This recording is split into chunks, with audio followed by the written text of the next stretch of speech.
If you look at a thermal image of a city and then compare that to a map of vegetation, you'll find that where there's greenery, the temperature is lower. That's because things like asphalt, concrete, and shingled roofs absorb more heat from the sun than trees. This is the urban heat island effect, and it accounts for higher temperatures in cities, often by several degrees compared with their surroundings. It's becoming a huge risk to human health as growing urban populations exacerbate the heating effects of climate change. Heat waves kill more people than any other extreme weather event, more than tornadoes, hurricanes, and even floods. That's why urban heat island mitigation strategies are being studied in Singapore by a group of researchers.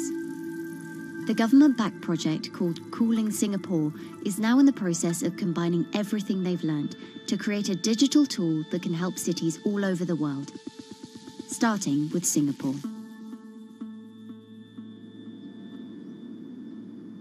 In Singapore, close to the equator, temperatures regularly rise above 32 degrees Celsius or 90 degrees Fahrenheit. And the city structures only make it worse. And that is also the case for Singapore, which is basically a concrete jungle, more urbanized, more developed city.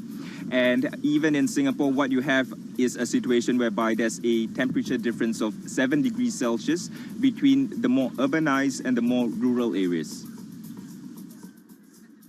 The government has taken drastic steps to keep temperatures down. This is Gardens by the Bay, an award-winning park, and inside this greenhouse is a pleasant 24 degrees. That's because the dome, along with 24 nearby towers full of thousands of people, is chilled by what's probably the world's largest underground district cooling system. It uses a large central plant that cools water and then pipes it into banks, residential towers, an exhibition centre, shopping malls, and the city's iconic Marina Bay Sands hotel and casino complex. So one of the biggest perks of using this system for the buildings is that they can save 40% in terms of electricity usage compared to your traditional air conditioners. And with Singapore relying on natural gas for most of its power, this new system means emission savings equivalent to removing 10,000 cars from the city's roads. That has big implications for the rest of the world. If things stay as they are, more than a third of the world's electricity could end up being used to cool buildings and vehicles by 2050. As the world gets hotter, gets warmer, there is a greater need for air conditioning and as well as refrigerators, for instance. And the more people are buying these household appliances, the more energy usage they use, and they release heat more, and that then exacerbates climate change. It's a vicious circle. And so since 2017, researchers at Cooling Singapore have been identifying design solutions that reduce our need for so much cool air in the first place. One thing many cities have in common, and that's the importance of vegetation. That's a very important measure to mitigate the urban heat because of the shading effect, of course, and the psychological effects of the vegetation, and also because of the possible evaporative cooling effect of the vegetation. Vegetation can be, of course, on the ground floor in form of trees and shrubs, and you can walk under them. This is the so-called canopy layer that the vegetation forms above us. But vegetation can also go up the facades of buildings, and it can go to the roof of the buildings. Luckily, Singapore has been striving for the garden city feel for quite some time. It was a vision initially introduced by then Prime Minister Lee Kuan Yew in 1967 to make life more pleasant for people. And today, Singapore is one of the world's greenest cities in terms of urban vegetation. Kampung Admiralty, a community centre that contains health facilities and social spaces, now provides more green space than the plot of land it was originally built on.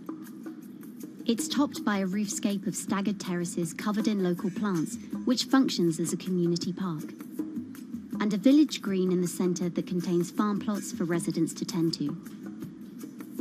Park Royal on Pickering was designed as a hotel in a garden that doubled the green growing potential of its site.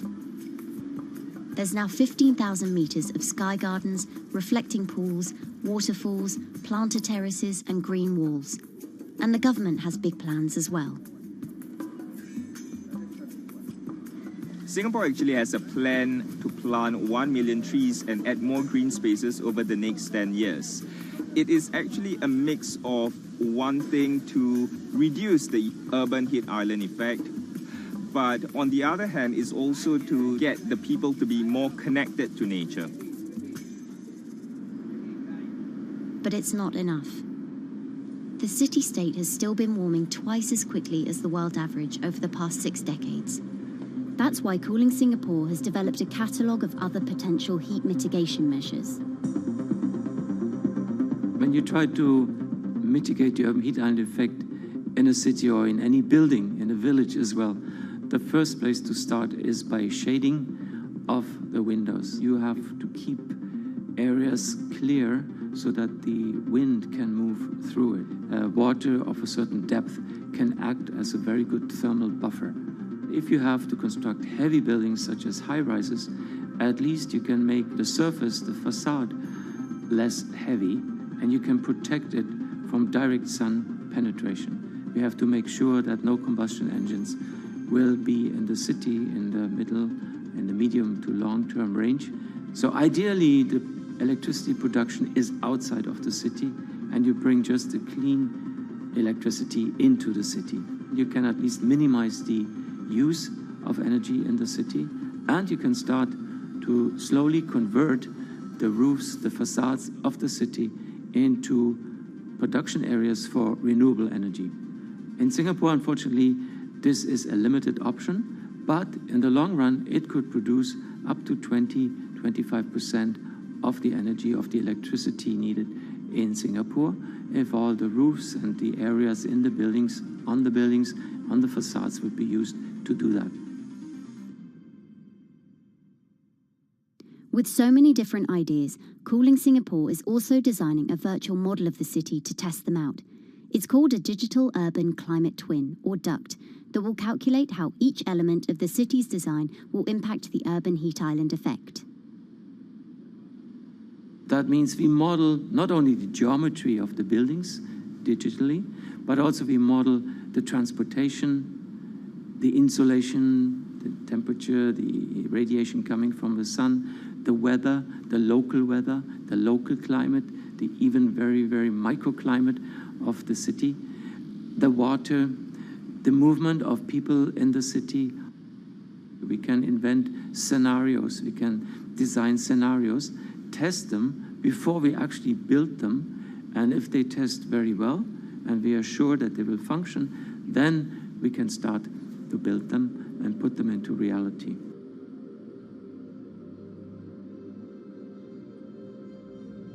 Singapore will be using this new tool to figure out which actions it should take next. And the model can be applied to any city, whether it needs to keep heat out or keep heat in, which will ultimately save energy, slow climate change, and improve our quality of life.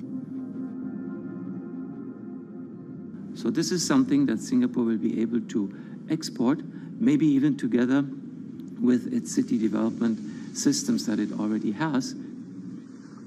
Singapore is one of the very few cities in the world that really combine this scientific approach with a very well-established urban redesign and urban design approach. Through its agencies and the combination of its agencies, it has achieved a lot in the past.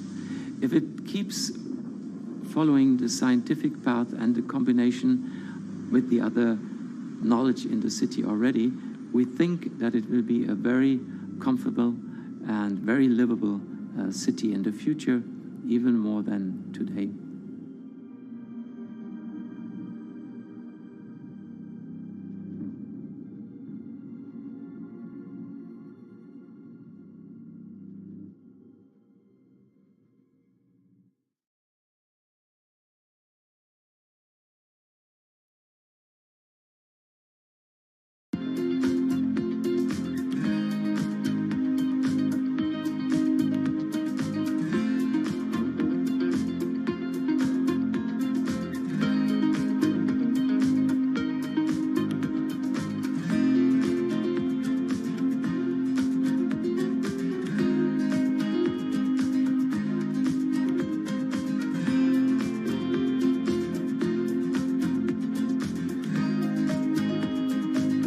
Times are tough.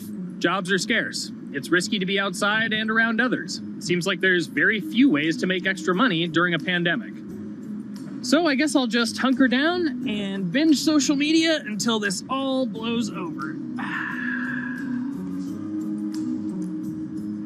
Wait, don't these people make money?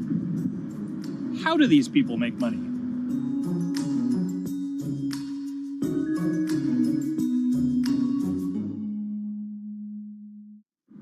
Streamers, YouTubers, Twitch stars.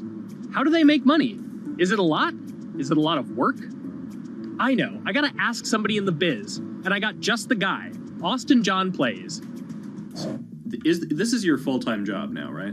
As of November of last year, yes. This was always just kind of like a side thing. Like any money that I made from doing my videos and whatever else, I never touched that because I didn't really think of that as being like real money. And then it started coming in more and more. And then it was like I hit my first day that I broke $1,000 and I was like, this is actually going to be money.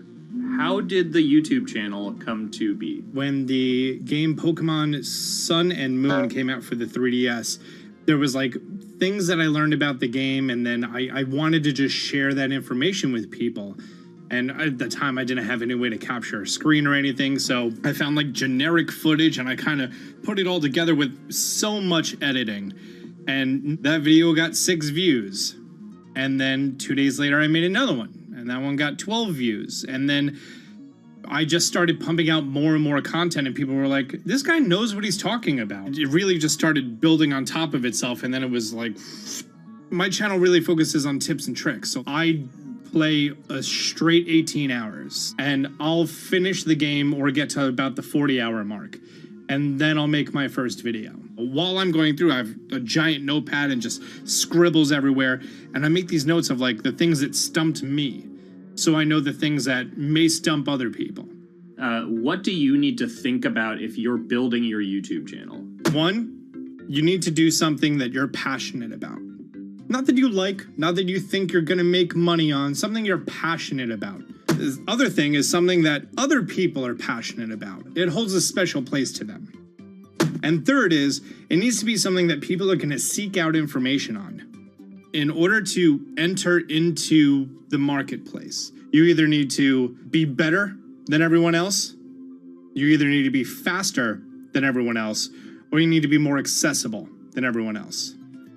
And you can't be more accessible because it's already on the platform. Granted, if you understand how the algorithm works, which is very similar to Google Analytics, then yeah, you can have a little bit of a head start.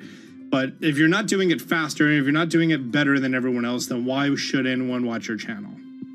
So my income as a YouTuber kind of breaks down to 3 different ways. 1, which is the bulk of it, which is ad revenue.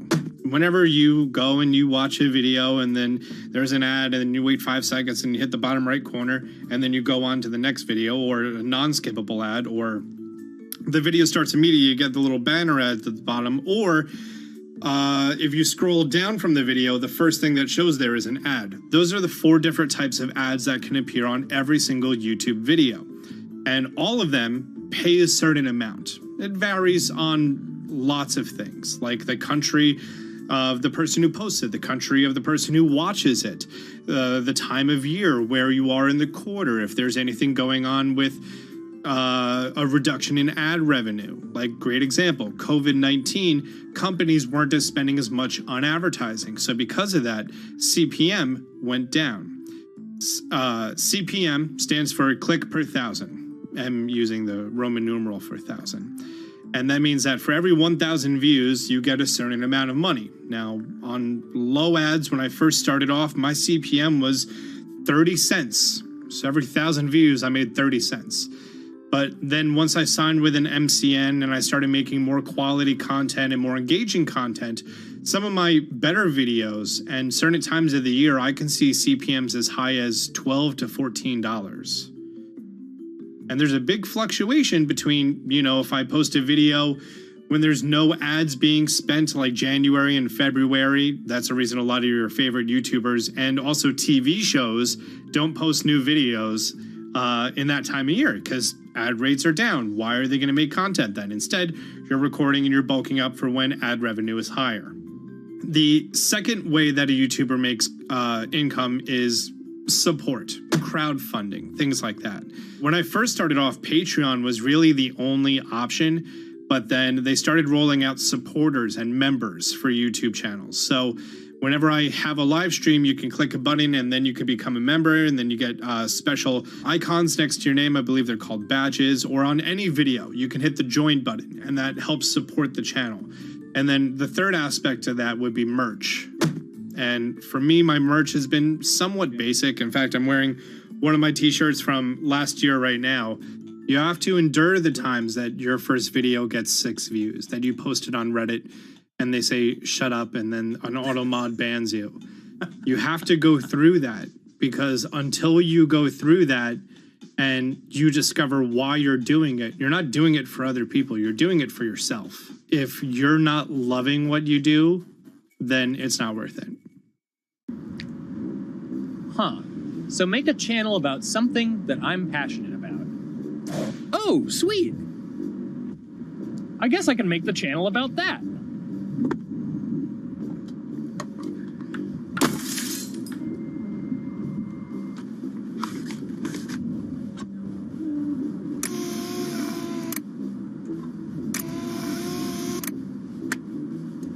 Now, how do I grow an audience? How do I get popular? It's all about diversification, right? You have to have a massive Twitter following. You have to have a massive Instagram following. You have to have a massive YouTube following. Of course, you have to be on Twitch, which is the key platform. But basically, any way you can get in front of your audience, you can engage with your audience, is going to drive those clicks, which ultimately drives the advertiser revenue that you get back from all of these platforms. It's me and Dan playing video games and talking in a funny manner over them. They're not just people who are good at games, they're actually people who are good at online engagement, online entertainment, first and foremost. You have the right to remain stylish. Anything you wear can and will be used against you in the court of fashion. The streamer is either very, very talented at the game. The best player in the game is generally going to draw a crowd because people like watching people who are very good. On the other hand, they're either very, very good or funny, charismatic, whatever it is on that side. Oh, no. You know, it becomes more of a show where they talk about other things outside of the gaming world, and gaming becomes really just a backdrop and an excuse to engage with that audience. There were those weird, like, Ronald McDonald, like, straight to VHS movies. You remember those? I'm personable, I'm chatty. I would kind of, when boring things were happening in the game, I would ramble on about, movies I'd watched or books I'd read and, or conversations I'd had and stuff like that. And so I think being personable was a big part of that. It's not just getting on and playing games. It's getting on and being an entertainer. You are putting on a show. All right, now let me go ahead and grab the samurai sword that every gym has. Okay, he's dead. To have a larger audience and to have that audience, I think, stay with you, you have to bring something extra. You have to find your niche. You have to find what works and what connects with the audience and what makes them laugh and what makes them keep coming back. You got to make it a little more exciting, all right? Throw in a hanging bishop. Have everybody in suspense for a moment. I think the real most important thing is to just get used to being on camera. Like in any sort of performance thing, is get used to talking on camera. My first few videos were terrible, but because I sat down and did it for 6 to 8 hours a day, I just got used to talking and I got over that uncomfortable hump. If you go into Twitch purely with the expectation that you're going to make money, make a job out of it, have all this growth, and it's going to be great, you're probably going to burn out prior to getting to that point because there's very little payoff for a long time, right? Like multiple years generally before you really start to see a payoff. And so, those first few times you're streaming, nobody is there. One person shows up every 30 minutes, says hi maybe, and leaves, right? Like, it's very discouraging, I think, for a lot of people. And so you have to be there just loving it. You have to love talking to yourself when nobody is around. You have to love just the game that you're playing, all of that stuff, because it takes a while, and I think a majority of people burn out prior to getting to the like profitable point of it. And there you have it. My very own YouTube, Twitch, Discord, and streaming channels all ready to go live. It's a veritable social media ecosystem just on the verge of thriving. So, don't forget to smash like and subscribe, and visit my Patreon for perks. Also, go to my merch page. And one last thing, stay cool, my friends.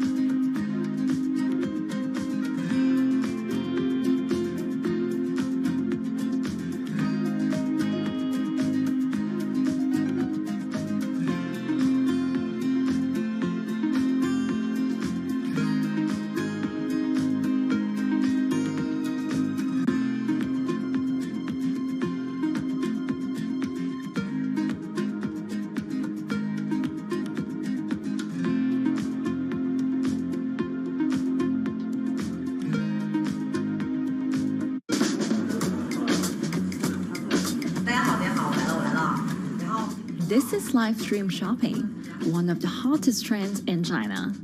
Every night, tens of millions of people watch live shows hosted by influencers like Via and buy the products they recommend. On e-commerce and social apps like Taobao and Douyin, the sister app of TikTok. 我觉得已经改变了大家的购物的方式。其实各种各样的产品，哪怕你不买，你也可以来看。当然，你看了，你就有可能会买。It's not about, only shopping. It's about the experience. It's about having fun. You got to see 3D. You got to see in some kind of action. It's almost like a theater act. The internet craze has taken over China.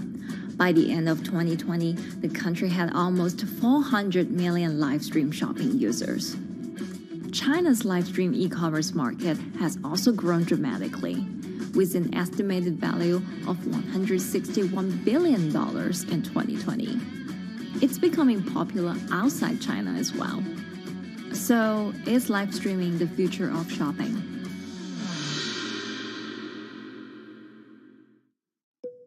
Live streaming is not a new thing. In China, it started in 2015 with the rollout of 4G.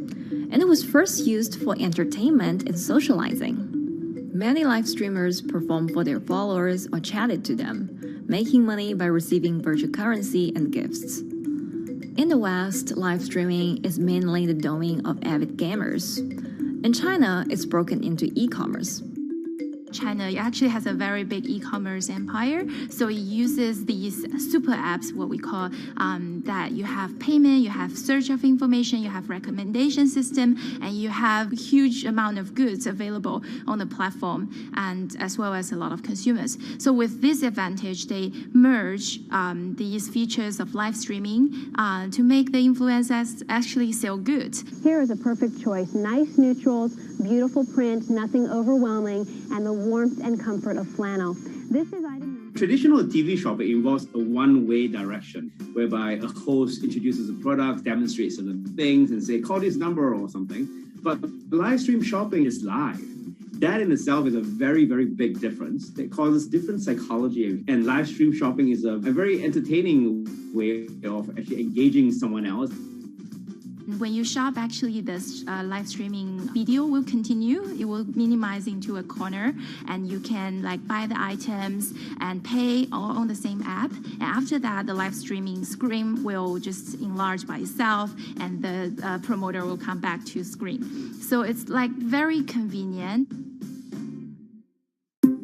Taobao, one of China's biggest e-commerce platforms owned by tech giant Alibaba, added a live streaming function in early 2016. In the following years, other e-commerce and social platforms like JD and Douyin also integrated this feature.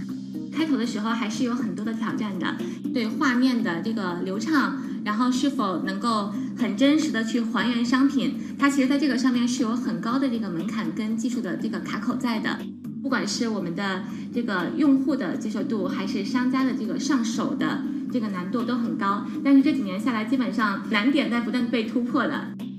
Over $70 billion worth of goods was sold via live stream on Taobao in the year through March 2021. Latest surveys show that over 60% of live stream users in China were watching shopping shows, and over 65% of them shopped at least once via live stream.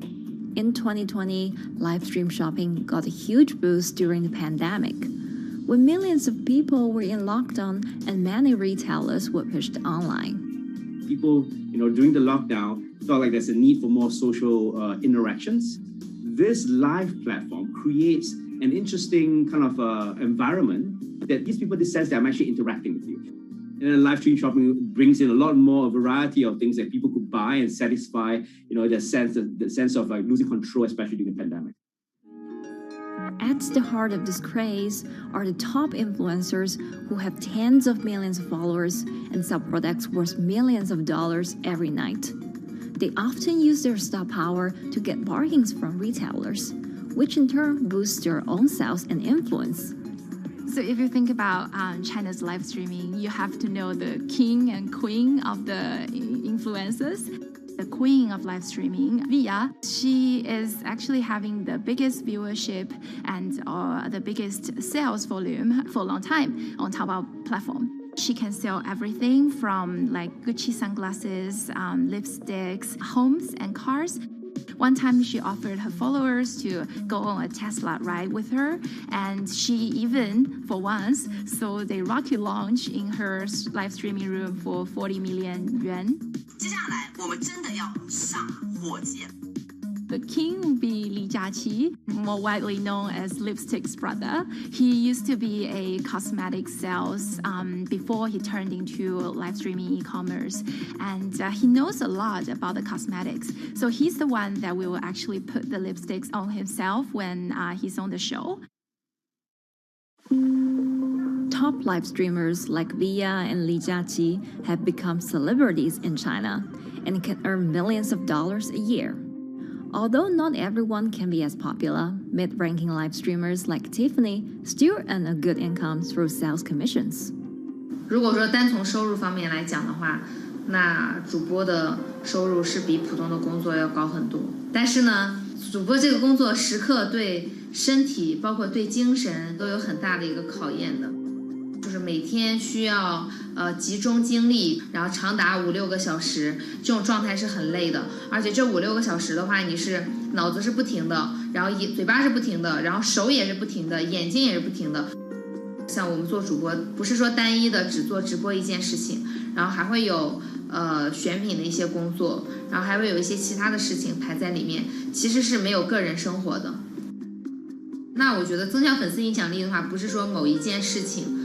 可能今天做了什么事情你就增大了影响力，而是每天不断的内容的输出，粉丝不断的可能对你的了解，慢慢的信任你。里面有芝麻酱的味道，如果吃不习惯的话就慎买。A lot of successful live streamers are generally very good at communication. They're very good at articulating very simply what a product does, what a product doesn't do.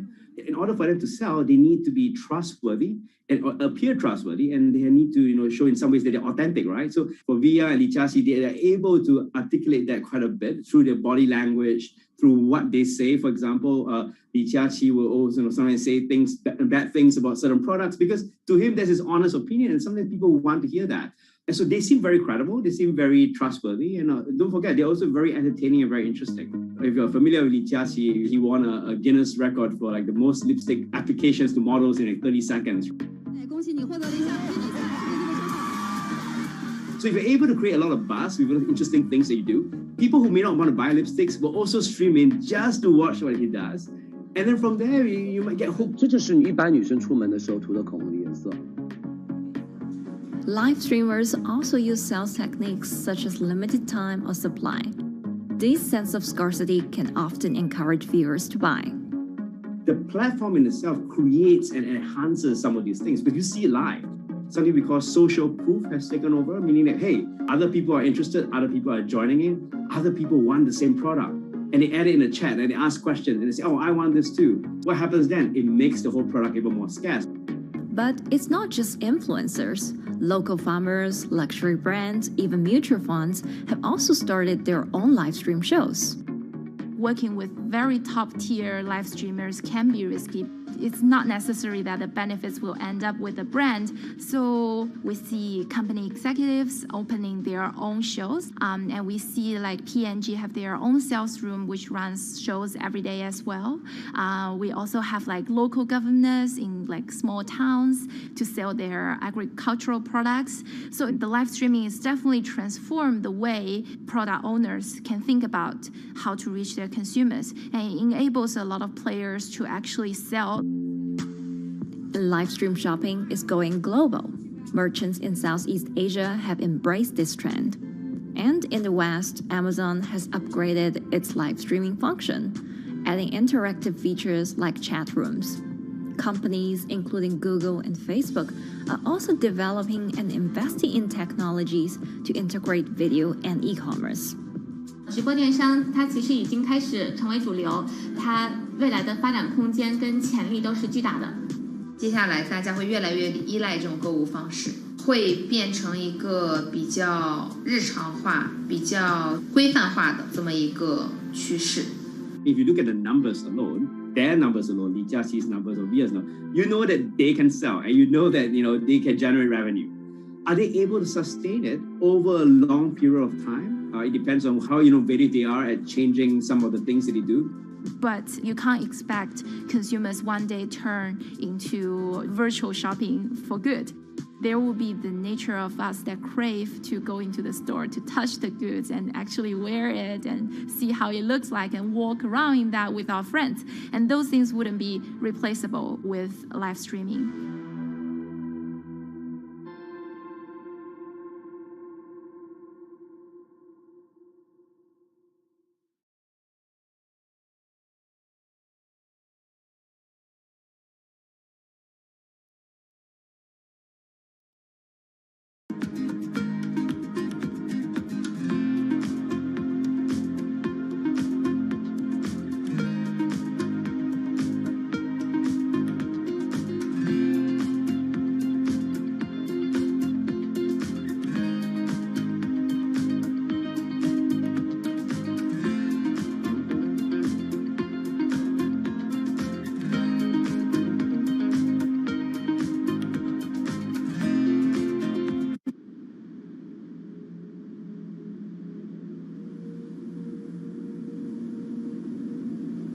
You could imagine that the oceans are actually the largest battery.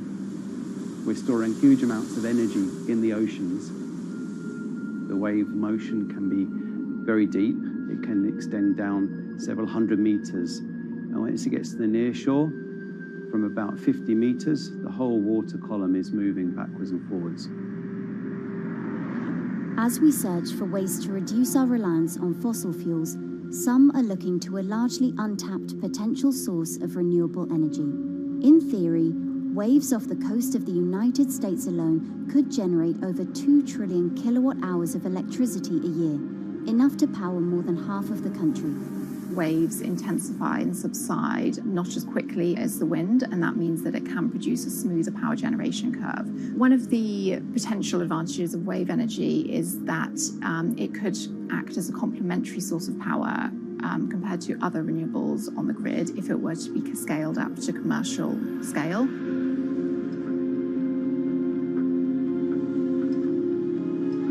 For decades, engineers have been trying to convert wave energy into electricity, but a host of technological and financial challenges have complicated their efforts.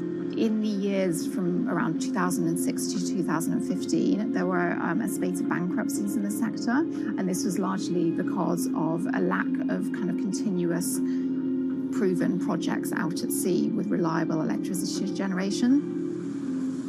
Since then, companies have been trying to develop the technologies at a steadier pace and with a smaller cash burn.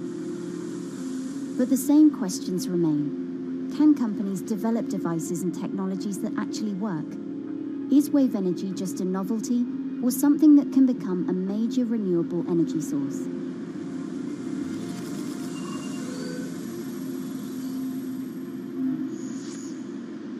the sea is a very challenging environment within which to operate a power project. So seawater is corrosive and conditions are very rough. So this means that power projects don't have a very long lifetime, and it increases operating and maintenance costs. Partly because of that, many early wave energy projects hit rough waters, such as the Palamas Wave Energy Converter in Portugal and the Isla Limpet project in Scotland. But that hasn't stopped others from trying.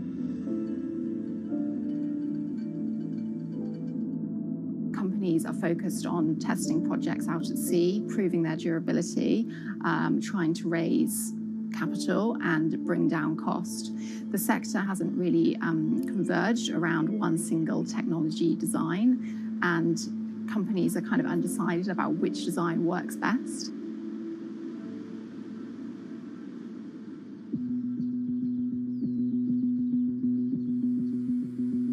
Finland-based AW Energy is a veteran in the sector.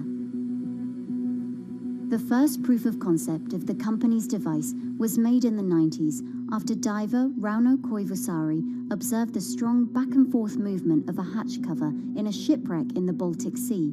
The waves are generated far from the coastline, so the wind blows on the surface of the water, causing the water particles to rotate, and that rotation extends deep down below the surface, and the waves can be very long. They can be several hundred meters long. And as they come into the near shore, this rotational energy turns into an elliptical energy, and eventually backwards and forwards, as you probably noticed if you've been swimming on the seashore in large waves, you're pulled in and out. That's the energy that we're extracting. There's a sweet spot where we deploy, so around 10 to 15 meters of water depth. That's where there's still strong wave energy coming in. After years of research, prototyping and testing, the company has deployed Wave Roller, a 350 kilowatt device in the waters of Portugal.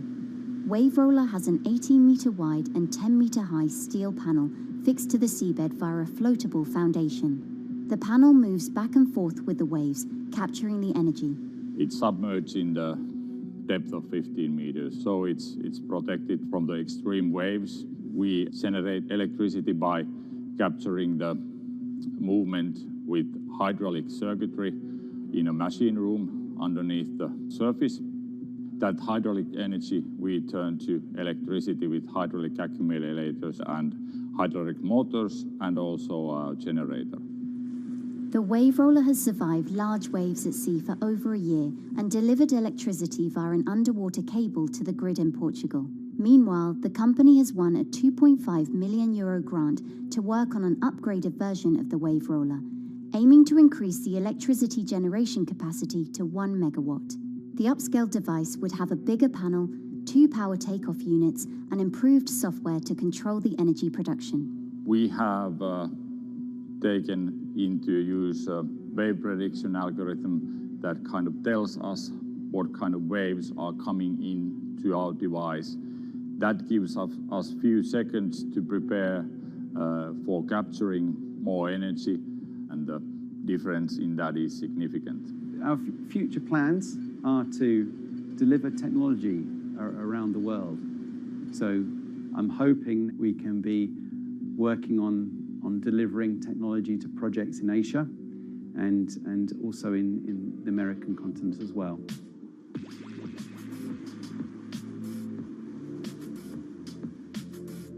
Meanwhile, Israeli company Eco Wave Power is taking a different approach to capturing the power of the ocean.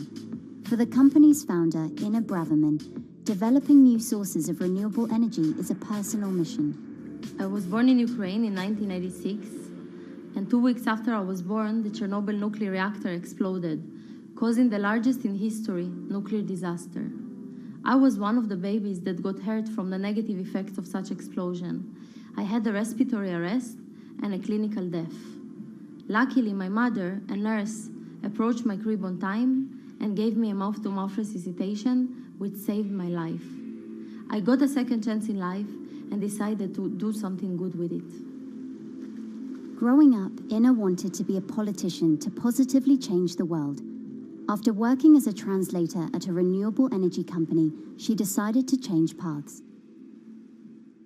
Solar and wind energy were fully commercialized, there were a lot of amazing technologies implemented everywhere, I saw that wave energy, although it's an immense source of electricity, the biggest companies in the world are trying to develop wave energy with no success.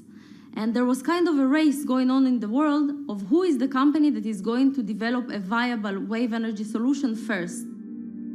In 2011, the then 24-year-old Inna co-founded EcoWave Power. Instead of installing devices offshore, the company's devices are attached to existing breakwaters, jetties, and piers. Our technology is very cost efficient, especially in comparison to the offshore technologies, because we don't need any ships, divers, underwater mooring or cables. We install on existing man-made structures, and all our expensive equipment, the generator, the hydraulic conversion unit, the automation, is located on land just like a regular power station. This is the EcoWave Power conversion unit that has been operating in Jaffa Port since 2014 until 2020. Here you can see how the technology works. Basically, the floaters are going up and down and pushing the hydro cylinders, which transmit biodegradable fluid into land-located accumulators. A pressure is being built. The higher the waves, the higher the pressure, which is used to turn the hydro motor, which is turning the generators. The whole system is controlled by a smart automation system, which you can see right here. And in case of upcoming storms, the system automatically raises the floater above the water level and keeps them in the upward position until the storm passes. The company has been operating a 100-kilowatt grid-connected device in Gibraltar since 2016, which is enough to power 100 households. Currently, Inna and her team are working on another 100-kilowatt project at the port of Jaffa in Tel Aviv. The project will be also the first time in the history of Israel that wave energy will officially connect to the electrical grid. And our goal going forward is to expand it to all suitable breakwaters in the city of Tel Aviv and to supply a significant part of the city's electricity needs. Today, engineers and entrepreneurs are still trying to crack wave energy. Globally, only a few hundred kilowatts of wave energy are deployed, compared with gigawatts of offshore wind. But the field has come a long way in recent years, and with the right engineering solutions, this new power source could eventually become competitive with more mature renewables like solar and wind. I would have a lot more confidence in the success of wave energy companies today as opposed to like 20 years ago.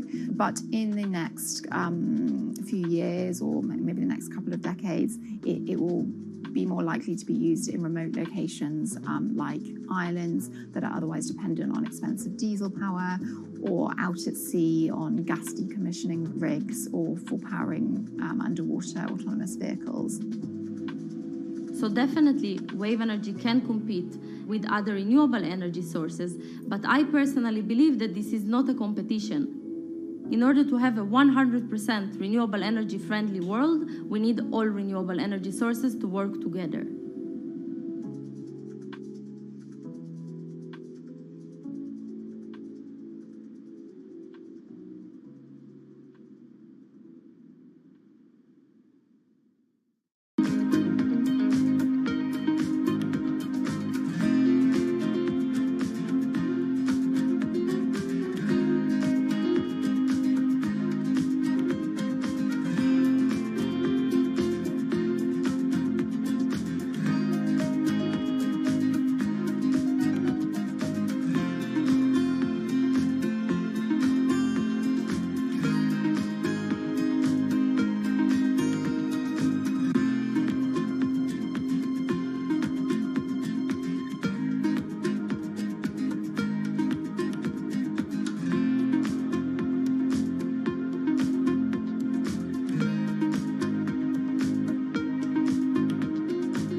Who are all these people from? Who are all these people from?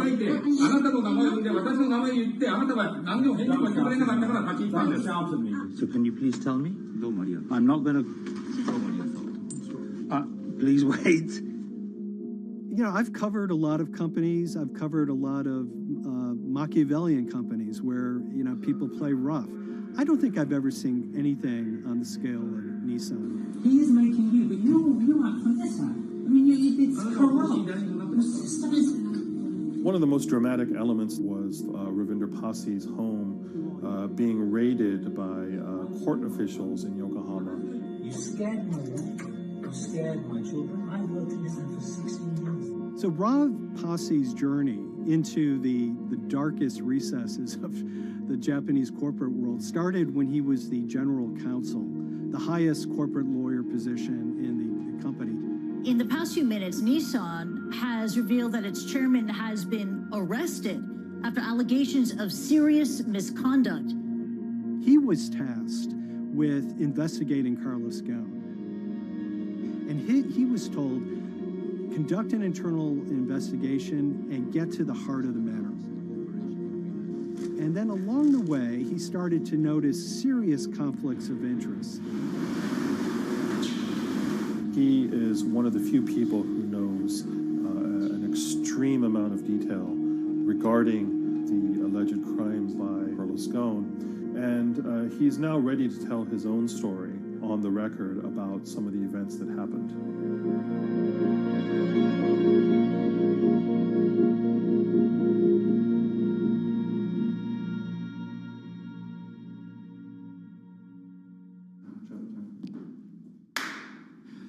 My name is Ravinder Pasi. I'm the former Global General Counsel of Nissan Motor Co. Limited. And you could say, yes, I had a front row seat in terms of what was going on. When Carlos Ghosn saved Nissan years ago, he was depicted in Japanese comic books as this hero, and now maybe we'll see comic books where he's the villain. In corporate Japan, Nissan was quite an unusual company. It was led for 2 decades by a non-Japanese executive. Well, Carlos Ghosn was a hero in the Japanese business world. If you had a global business celebrity in Japan and worldwide, it was definitely Carlos Ghosn. In a country with few foreigners at the top, he stood out. But over the years, he saved Nissan from bankruptcy, allied with Renault and Mitsubishi, and turned the alliance into one of the most competitive in the world. Yet as the years went on, you know, I think his ambitions changed a little bit. He started thinking about legacy plays, and one of them was to really tighten the alliance between Renault and Japan. And unbeknownst to him, there was a contingent of senior Nissan executives that were really felt threatened by that move. They really thought that they would lose complete control of the car company, and even in the government, there was probably a little bit of anxiety about a national champion in the auto industry falling under full-blown foreign control. Carlos Ghosn was an auto industry leader, respected by many in Japan. Now he's in jail. The arrest of Carlos Ghosn came completely out of the blue. This was in November of 2018. He was coming to Japan on Nissan's corporate jet for a regular executive meeting, and he was met on the tarmac by Japanese authorities who whisked him away to jail and charged him with financial misconduct crimes. So what happened was a power struggle ensued inside the company, and somewhere along the way, it was criminalized. By that I mean that there were allegations leveled at Carlos Ghosn about the way he reported his pay to Japanese authorities, the way he handled money inside the company, that in other contexts might have been a board action, might have been handled internally. A number of executives at Nissan decided to take this difference and take it over to the Tokyo prosecutor's office, and that unleashed a chain of events that would shake the entire auto industry. So after Carlos Ghosn was arrested, Nissan launched an internal investigation into the events that led up to his arrest. So Rav Passi was tasked with investigating Carlos Ghosn, and he was told, get to the heart of the matter, find out what Carlos Ghosn did wrong and bring it to our shareholders. It's really complicated because you had various things coming out of the weeds. 2018, the investigation has started, and we become aware of matters in terms of conflicts, actions by certain individuals that cause some concern because things might not quite be what they seem. So in our story, we really took a close look at Harinada and his role in Carlos Ghosn's downfall. Harinada is one of the most fascinating figures inside Nissan. He's also a lawyer. He's originally Malaysian. Hello, Mr. Hadi. And he had a meteoric rise through the company and became very, very close to Carlos Ghosn and other top figures. He had a front row seat at all the major strategic deliberations at the company.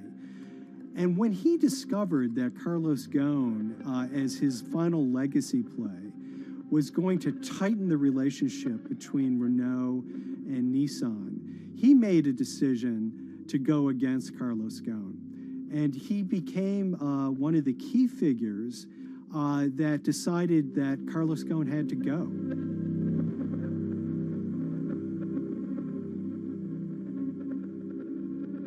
Harinada was somebody who actually recruited me into the company, so I have a long-standing relationship with him, or did have a long-standing relationship with him. For many, many years, he was a mentor. I had doubts about the credibility of the process right at the start. Harinada had a plea deal with the Tokyo prosecutors. Now, that suggests he was intrinsically involved in some of the wrongdoing, or the allegations of wrongdoing, and it just didn't smell right, just doesn't sit right. So there was a basic conflict of interest. In other words, Harinada had to deliver results to Japanese prosecutors to avoid his own criminal liability, and he's accusing and leading the investigation of Carlos Ghosn. Some of the people who had been involved in the original alleged crimes were also looking into the affairs themselves. Ravinder Passi began pointing out some of these conflict of interest issues. And the reason for that is essentially his concern was for the company. If the company's own investigation into itself was compromised, that could lead to a very weak position in various lawsuits that it was dealing with across the world. I had discussions with Harry, discussions with the statutory auditors about these conflicts, discussions with HR about some of these conflicts, because at that point, we reported into him. You know, at the time, everything was quite, as you can imagine, it was, we've got to do this, we've got to do that, we've got to move fast. But when you step back and look at some of these things, you just think, my God, what was going on here? Because me, members of my team, were being placed in immediate danger. Your chairman's been arrested, a representative director's been arrested. They both happen to be foreigners. And then now what we need to do, we're being instructed to do, is certain compliance professionals need to go into properties in Brazil, for example, and retrieve evidence. They've got to do it very carefully, because if they don't do it carefully, they're going to get convicted of criminal activities. And likewise, when a team of lawyers were commissioned to go to Lebanon, I mean, one of my immediate concerns was, why are lawyers from Nissan being sent to go to Lebanon to retrieve evidence? These are just lawyers, they're corporate lawyers from Nissan.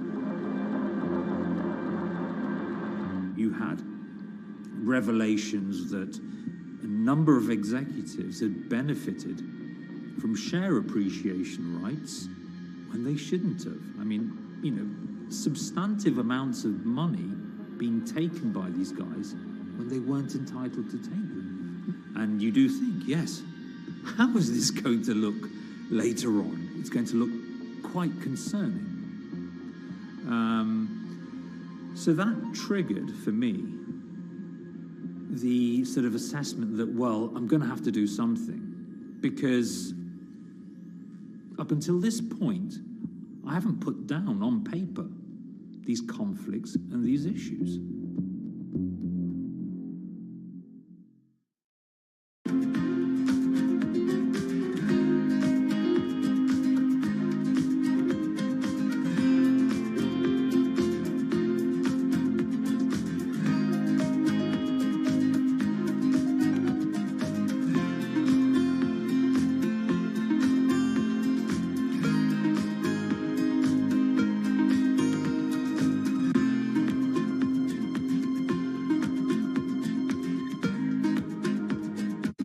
So Rav Pasi makes a fateful move. He writes this letter to the board listing every suspicion he has in great detail, backed up by evidence, backed up by memos, of why this internal investigation had serious problems.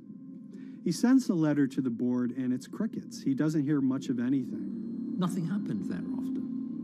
Nothing at all. Just like it just gone into a black box.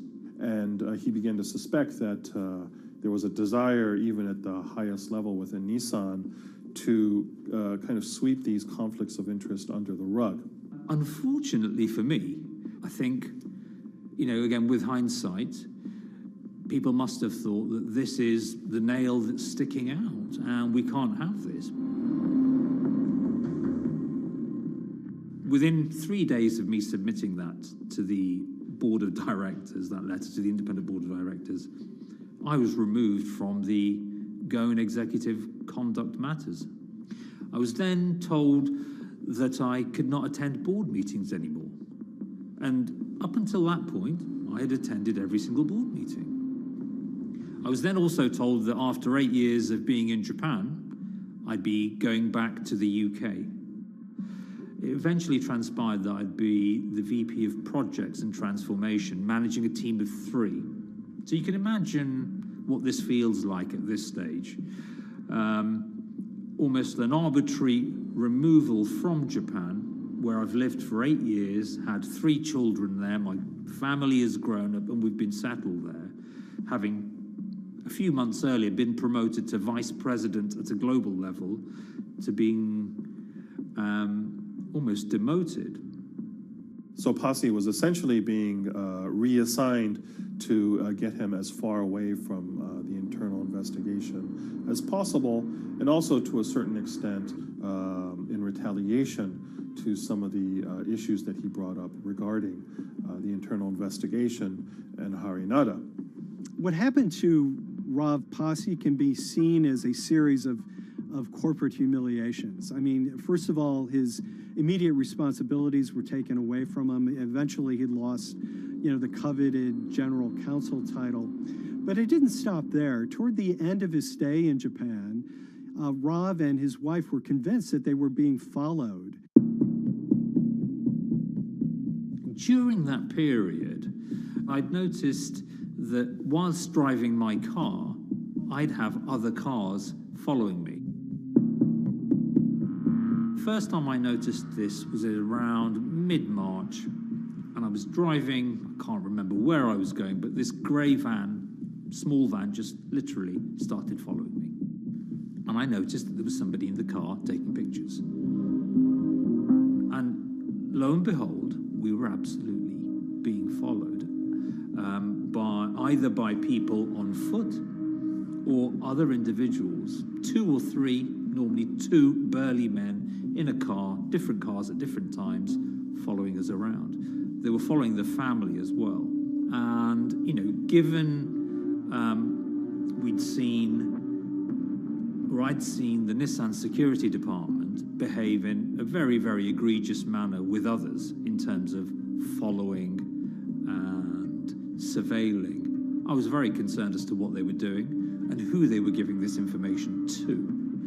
Because if they're giving this information to the authorities, you do think, why? What's going on here? I mean, this is just not normal behavior.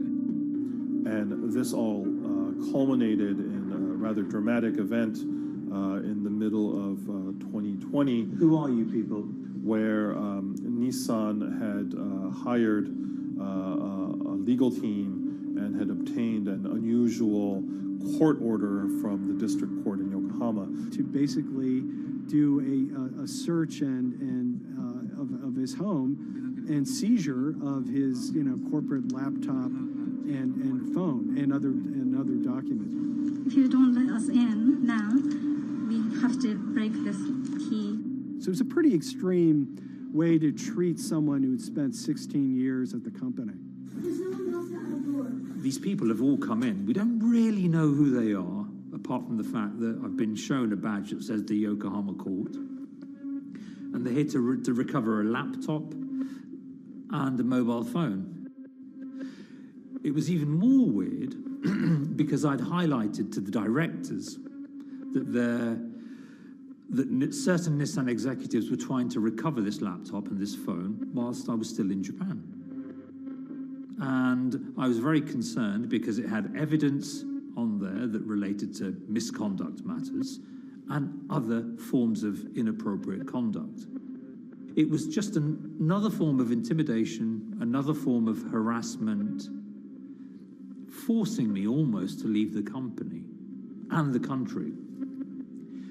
Because once they'd retained and obtained these items, we were still followed, which, again, I just couldn't understand. What is the point of doing that? This isn't a car company. This is not the KGB.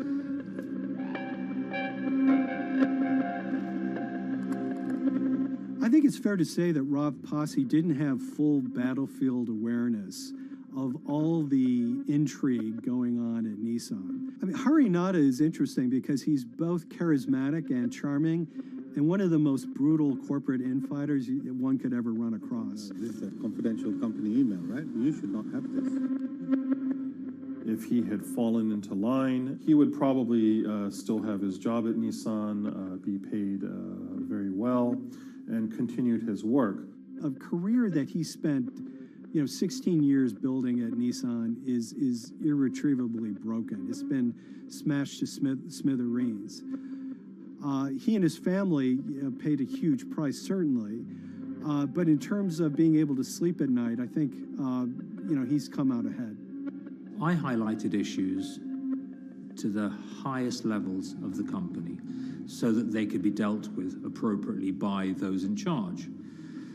There was no response to those, and there was retaliation against me.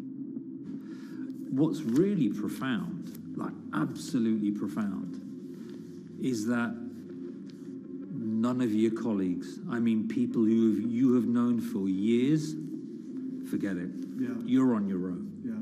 And you got to be ready for that. You've got to be ready for that. If you take it on anyway.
This is the awful truth.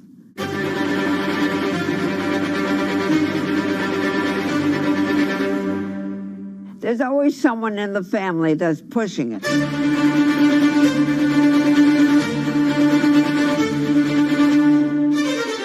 This lady does not deserve to be taken advantage of, especially at your age with your own grandchild. Yeah. My grandma is having to sue them. I'm testifying against them. Nobody's talking. They're one floor below right now. I get afraid to go on the elevator. It's sad that it had to devolve to this. It's like a soap opera to me. It's a very sad thing. It's a family feud. A family feud. Here's a family that, on paper, you would think has the wealth that so many people seek, yet at the end of the day, it seemed to sort of rip everybody apart.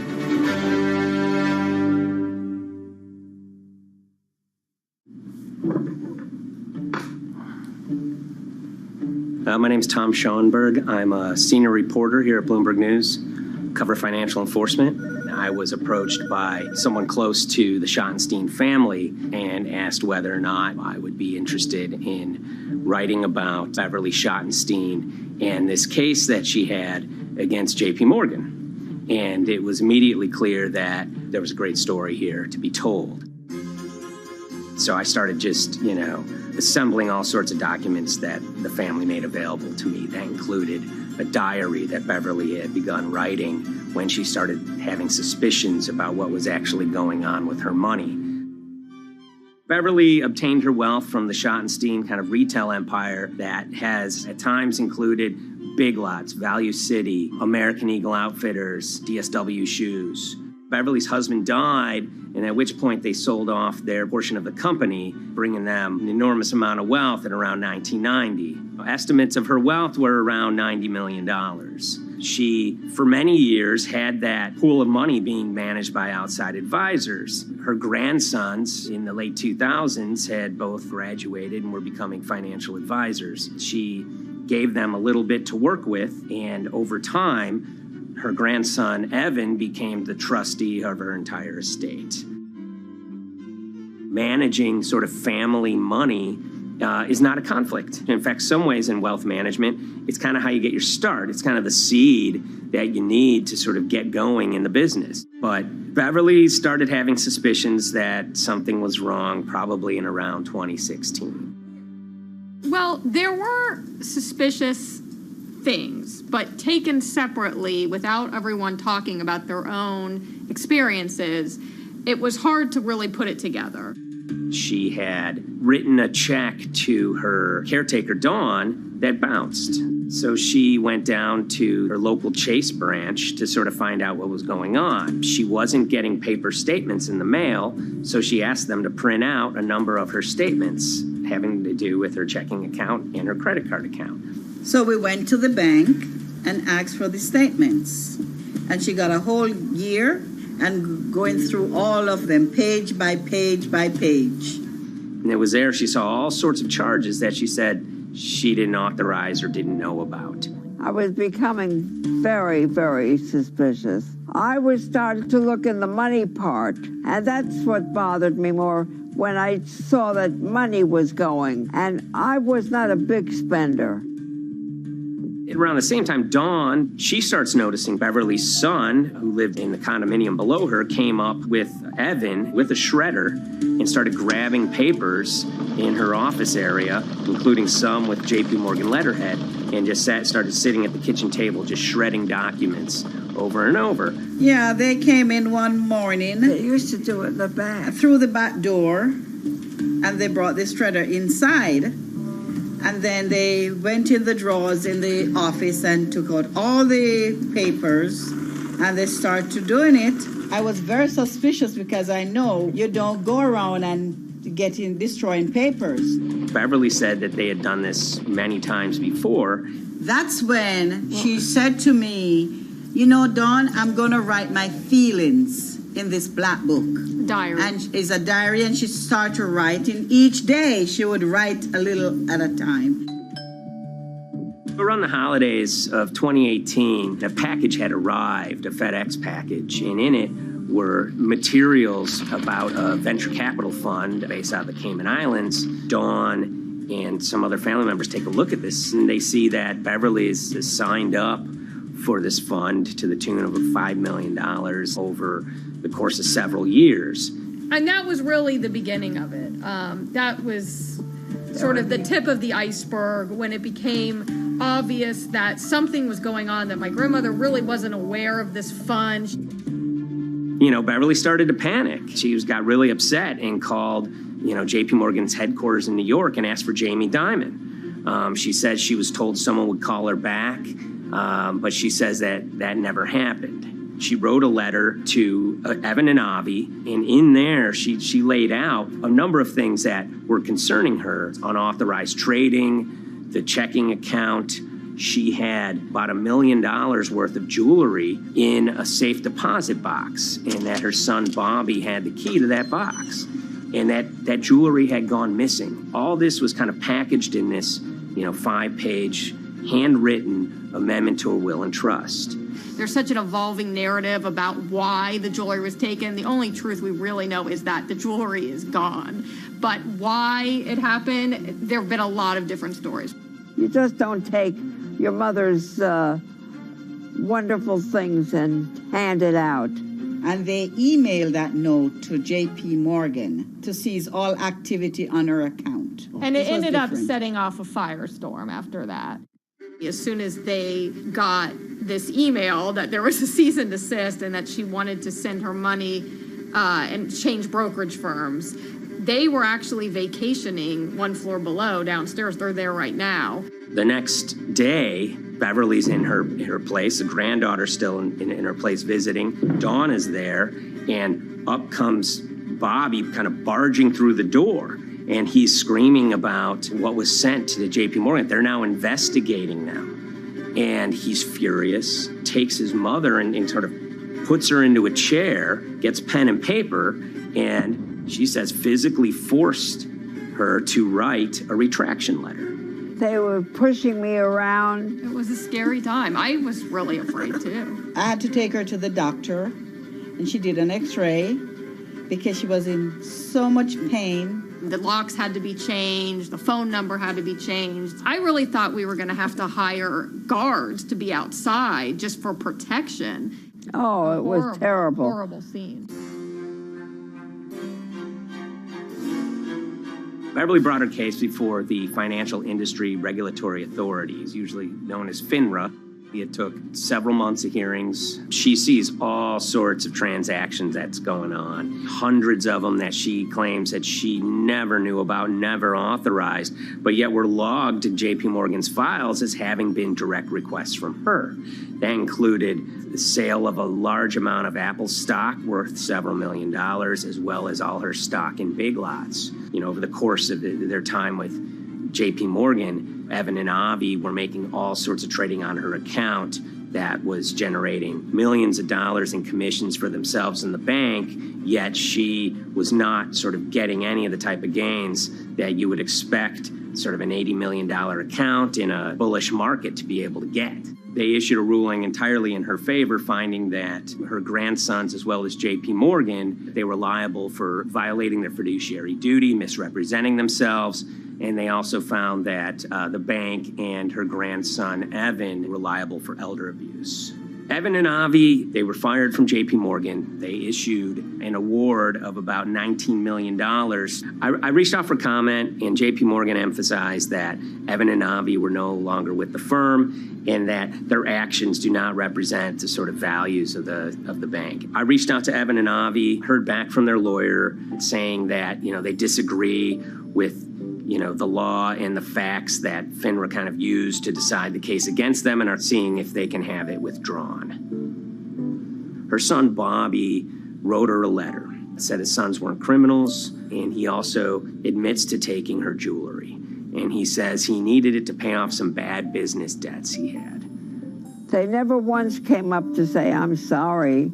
If there had been an apology and some acceptance, and asking for forgiveness from my grandmother, I don't think we'd be in the position that we are now. Since the piece came out, we've received dozens of messages from people, many of whom are telling their own sort of personal tales of, kind of financial advisors gone bad, or family members who got control of an estate and abused, those within.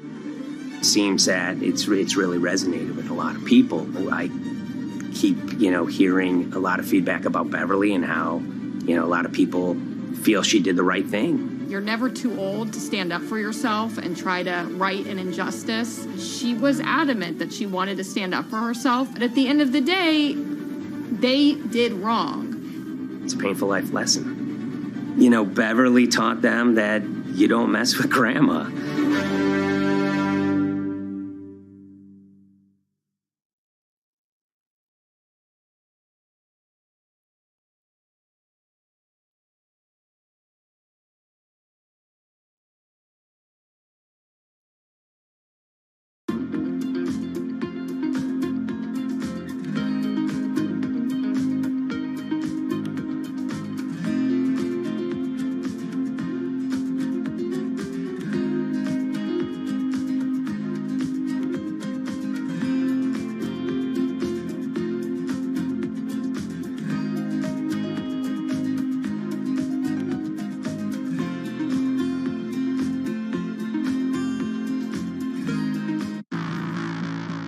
On April 20th, oil markets did something they never had before, and they crashed, went into negative territory and closed the day at minus $40. Meanwhile, in a place called Thaden Boyce in Essex, a group of 9 traders, led by a guy called Cuddles, made $660 million over the course of a couple of hours. The price of oil has collapsed to a record low. We've never really seen anything like it. WTI this morning down more than 35%. People maybe wouldn't have been so surprised if the oil price had fallen to zero, but the oil price went to minus 38. It went far lower than anyone had expected. And so lots of people in the market were saying, well, hang on, something else is going on here. A couple of months later, I started to get wind through a kind of network of sources that a tiny firm in the outskirts of London had made a huge amount of money that day and potentially had some part to play in what happened. The information we got was that 9 traders at Vega Capital London had made in the region of $660 million in one day. As a group, I think they made as much money in one day as Apple makes from its international sales in one day. I mean, it's an insane sum of money.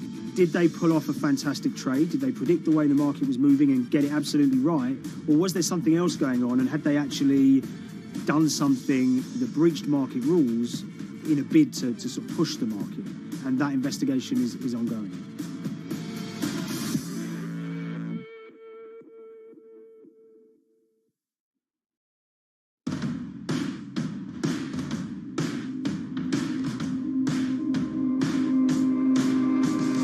So Paul Commins is a trader who cut his teeth in the pits in the 80s and 90s. When everyone had a nickname, his was Cuddles. If you can imagine, that was a very sort of cutthroat type of world where people are doing, hundreds of thousands and millions of dollars trades by shouting at each other, giving hand signals, and then sort of scrawling on scraps of paper. The culture of the trading pits in London was very influenced by the working class guys who became traders there. They weren't like the city bankers that had gone before them. They weren't usually Oxford or Cambridge. They didn't wear Savile Row suits. They were ordinary working guys who happened to have a talent for trading. And a lot of them came from Essex. I think it was 400 traders in the pits, and Cuddles in his oil and gas pit was described to us as amongst the top 3. In amongst that, was very successful and made very large amounts of money as a young man. But inevitably, mechanization and the arrival of electronic markets was the kind of death knell for the pits. And in 2005, the IPE closed down. And when the pits shut down, a lot of the traders who worked there lost their jobs or quit or went to work for financial institutions. But Paul Commins decided to start his own trading collective out in Essex. Some of them are ex-pit guys, cut from the same cloth as him. Lots of them are actually sort of in their 20s, and they're his, drinking buddy's son, or they're his own kids' friends from football. They're young lads, hungry and ambitious, and he brings them into the fold. And fairly shortly, he's got, maybe a dozen or so traders that they're independent, let's be clear, but they're all part of this collective.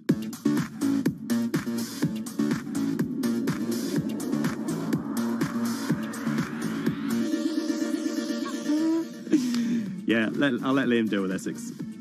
I am from Essex, so I feel like I'm free to, to get into this. Sweet, as they say. If you were to ask someone in Britain how they would imagine a kind of Essex person, they would see someone who's maybe slightly flamboyant, with a sort of Cockney accent, a sort of Guy Ritchie-style accent. Not afraid to splash the cash, but it's probably pretty bright and has done well for themselves. Don't even make sense, does it? But, these guys, they drove around very nice Rolls Royces and Bentleys. They went to places like Marbella on holiday.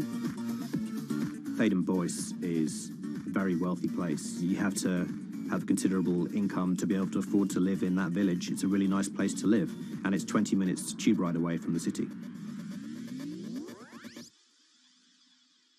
Earlier in the summer, we have this lead, which is that there's this tiny firm called Vega Capital London, and they were the biggest winners from the biggest oil crash in history. Anyone that covers markets is going to be surprised about that. You're thinking your BPs of the world or your Glencores, but it's this tiny firm. And one of the big challenges that we had was actually finding out who worked with Vega Capital. It wasn't immediately obvious, and at first we had absolutely no idea.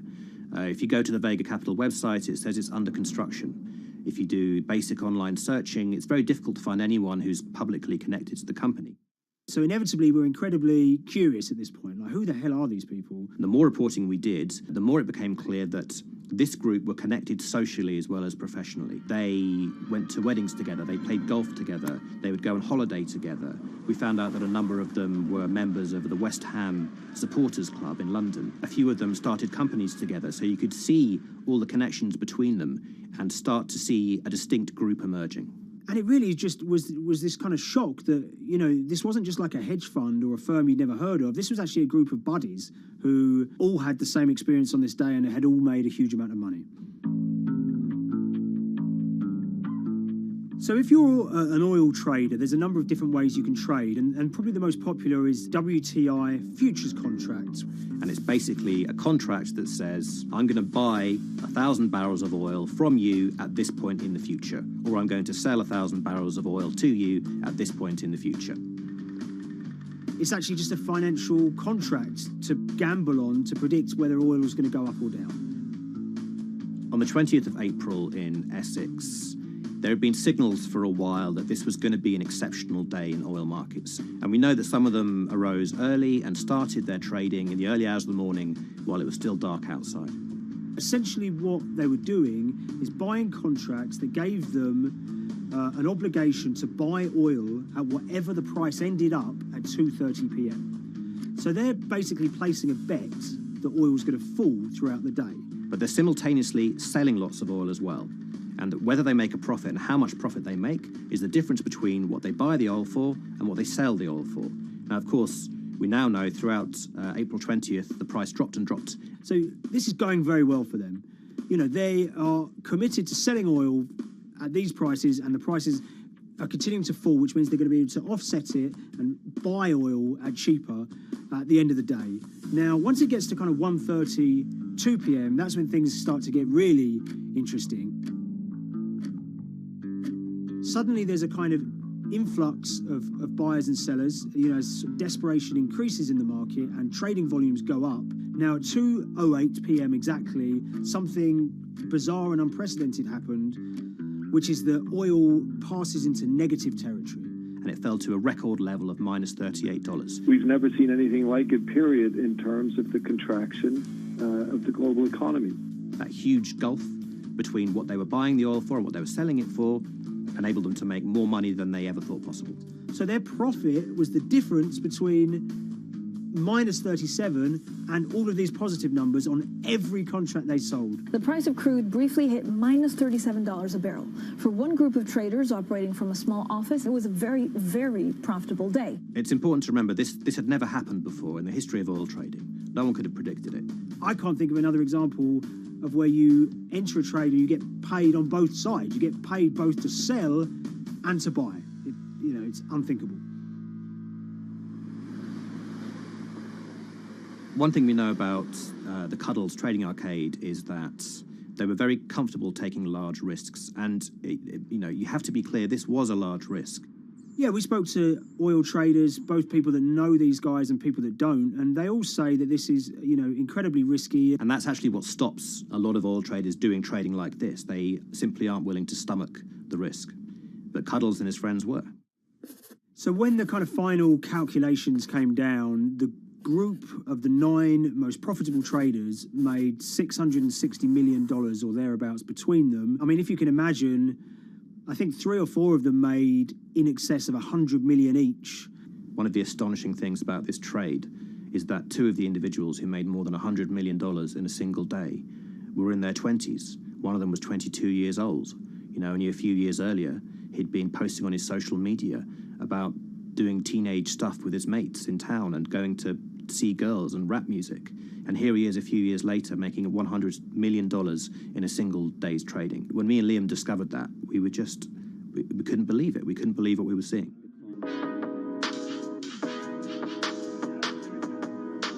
Oil trading is a zero-sum game. Anytime you're making money as an oil trader, someone else is losing it. Amongst the biggest losers were the investors in this Chinese fund, Crude Oil Treasure Fund. There were thousands of them, and they lost everything. Lots of people had put their savings into oil funds. They lost money that day. Big banks and brokers who sort of stand in the middle of trading parties, they lost money that day. And another interesting thing is that oil-producing countries like Kuwait or Canada, they sell oil as an average of the WTI closing price over the preceding month. So the fact that one of those numbers in that average was minus 37 meant, if you can imagine, countries like Saudi Arabia and Kuwait potentially lost a couple of dollars on every single barrel of oil they sold that month. Vega Capital's traders made such an extraordinary sum of money that it was inevitable there would be some scrutiny of what they did. But it wasn't just the sums of money they made. In the vital half an hour before the settlement price was set, they were by far the biggest sellers of oil futures in the market, which is an incredible thing to think about when you consider that the other participants in that oil market are going to be the world's biggest banks, oil majors, BP and Shell, and here you have a group of 9 guys in Essex who are having this significant influence over a global market for oil. I mean, I think you have to assume that if these guys had made $7 million or $10 million, they probably would be celebrating in Essex right now. But the fact that they made closer to $700 million has meant that they are facing understandable scrutiny. We wrote individually to all the Vega traders who did exceptionally well that day, and we got a letter in response from a law firm representing the group. And the law firm was at pains to point out, number one, that they haven't been accused of any wrongdoing, that they all traded independently and separately, and they'd basically all made up their own minds that this was what was going to happen in oil markets based on publicly available knowledge, and decided to execute this trade. What I love about these stories is there's a real variance of opinion, and some people will look at what happened and think that must be dodgy. They all traded at the end of the day. They all made a huge amount of money while all these people lost. That's shocking. But lots of people say these guys are at acute disadvantage. They're in a market that's inhabited by, huge technology-driven funds and firms and oil giants that have got all the advantages in the world, and when you get a bunch of Essex geezers who essentially beat the market and find a way to make a huge amount of money, they should get a pat on the back, really, because that's the dream. Since this happened, a lot of the guys have stopped trading the monthly settlements that they've done so well at in the past. Several of them have set up new companies. They've essentially gone very quiet. Any kind of social media presence they had is kind of closed down. By all accounts, they're, waiting this out. It's certainly too early to try and predict how the regulatory investigations are going to pan out. We just don't know. There's a number of potential outcomes for these guys. Potential punishments if there are any findings of manipulation against Vega or anyone affiliated with it might be you could be fined, you could be banned from trading, and in the most extreme cases there have even been criminal prosecutions in the past of people who have been found to have been manipulating the settlement and misconduct related to trade at settlement. There are other outcomes too. One obvious one is going to be that they're able to walk away from this life-changing trade with all the money that they made and celebrated as heroes in the trading community. That they'll go down as legends.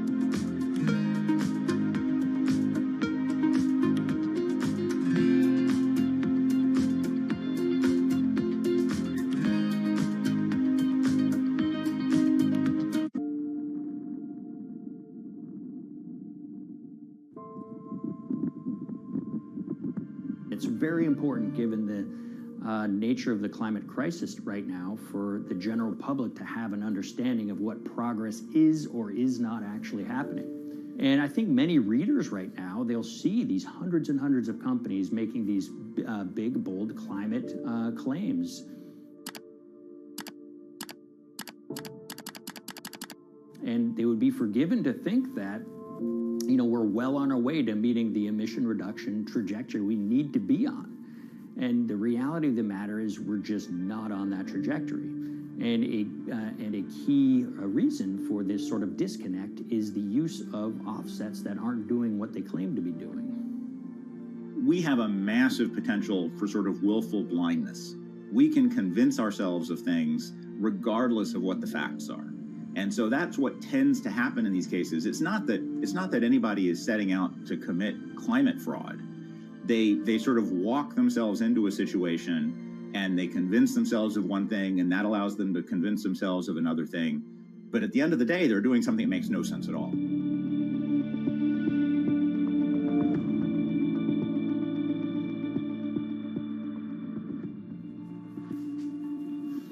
My name is Ben Elgin. I wrote the story about how the billion-dollar market for carbon offsets is setting back the fight against climate change. So one of the challenges in reporting on carbon offsets and trying to figure out what's going on is really finding good experts who have been steeped in this marketplace and are willing to candidly talk about it. One of the best people for this is a fellow named Mark Trexler, and I've been talking to him for more than a decade. My name is Mark Trexler. I've worked in climate change for the last 30 years. I was actually hired by the World Resources Institute in Washington to work on the first carbon offset project in 1988.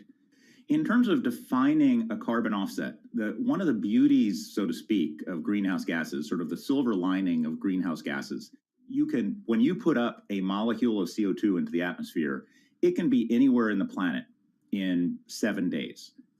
And therefore, if there's an option to reduce emissions on the other side of the planet, and you can do that very cheaply as compared to doing it in your factory, for example, then why not pay that person, that factory on the other side of the planet to reduce their emissions? Then you are, in a sense, offsetting your emissions, and the atmosphere doesn't really see your emissions anymore. So carbon offsets have been around for quite some time, and they were actually key with these international climate agreements, such as the Kyoto Protocol, which mandated the wealthiest countries reduce their greenhouse gas emissions. The treaty was signed on the 11th of December, 1997. Decided.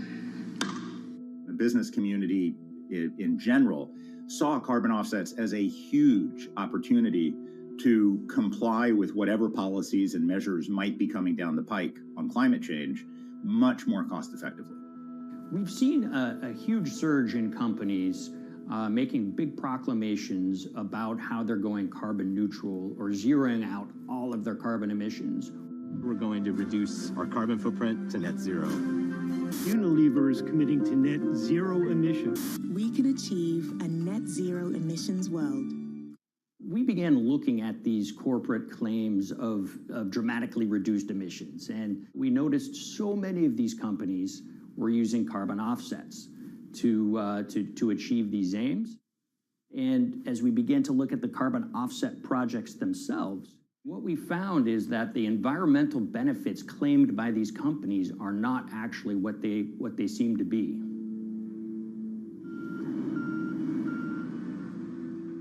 And as we sort of saw and spotted a number of these very aggressive carbon offset projects, which appeared to be generating inflated credits or bogus credits, we saw a number of them were associated with the Nature Conservancy. This surprised us. The Nature Conservancy is the world's biggest environmental group. They have about $1 billion a year in revenues, and they've been around for 7 decades. They've preserved about 125 million acres of land, and they've done so many good works over the years, and they've been very strong in terms of working with corporate partners. The Nature Conservancy has taken a different approach, a very pragmatic and pro-business approach. They will not go out and criticize a big polluter, but they're very happy to work with them. Some might say that, well, that's selling out, but others would say, and those at the Nature Conservancy would say, these companies have deep pockets. They can help fund important preservation work, and we have absolutely no problem working with them on this stuff. So companies are very warm, and they've partnered with the Nature Conservancy for many years. And yeah, it definitely lends a sheen of credibility to these projects. Here's 20 new reasons to visit Disney World this year. 1, 2, 3. If you look at, for instance, Disney, that's a sprawling company with theme parks and cruise lines that burn up diesel fuel. They have office buildings and television studios that consume electricity. So these companies are trying to make major reductions in their carbon footprints, but it's very difficult to change these fundamental ways their businesses operate. So Disney has been a big buyer of carbon offsets that are orchestrated by the Nature Conservancy. One of the projects that they buy from is called Pennsylvania Ridges. And that's a plot of land. Most of the land is actually about a 3-hour drive outside of Philadelphia. Interestingly, this land, 3,000 of these acres, was actually acquired by the Nature Conservancy in the late 1990s. This land was imminently threatened. There was a pending logging contract on this land. So they do what they've done so well for all of these years, which is they go out, they raise money from local philanthropists, and they go buy this land to protect it from developers and loggers. And at the time, according to an archived version of the Nature Conservancy's website, when they were proudly announcing this deal, they said, these threats have been abated because of this acquisition by the Nature Conservancy. So it's really interesting now, fast forward 2 decades to earlier this year when they put forward this carbon project. And if you look through it, this land is a key part of that carbon project. And what they're now saying is this land is now, once again, imminently threatened. 72% of the trees are going to be cut within 5 years. Now, this is just astounding because this land is owned by the Nature Conservancy. They do not clear-cut land that they've bought through philanthropic donations. So this scenario that they've put forward to get carbon revenues is not really plausible. And what that means is when you have Disney coming in and buying these credits, when it eventually lowers its carbon footprint because of these credits, well, that won't be a credible or truthful claim by Disney.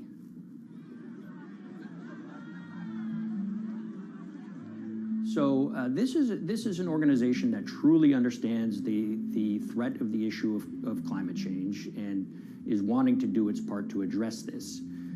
However, in this situation, it just appears their drive, which they've had for decades, to increase the amount of revenues that it can use for land preservation work, Nature Conservancy and many others see that the carbon credits as a pot of money that they can tap into to further their own benevolent aims.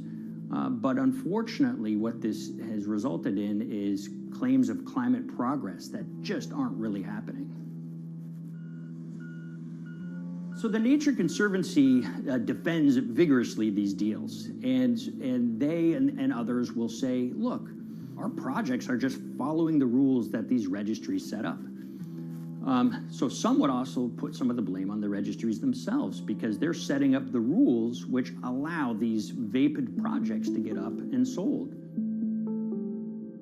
So we've reached out to all of the companies we mentioned in the story, including Disney. They didn't want to be interviewed for this story, but they all told us that, look, we have to rely on the experts out there, and those experts, they say, are these carbon registries that have been set up. Most of these Nature Conservancy deals are set up and sold on this exchange. It's called the American Carbon Registry. Now, it's the oldest of these registries that allow voluntary carbon credits to be sold. They've been around since 1996. What these offset registries do is they set up rules, and any carbon offset project has to follow those rules. But there's this tension that's always there. If the rules are too strict, then it's going to be very hard for carbon offset projects to get up and running.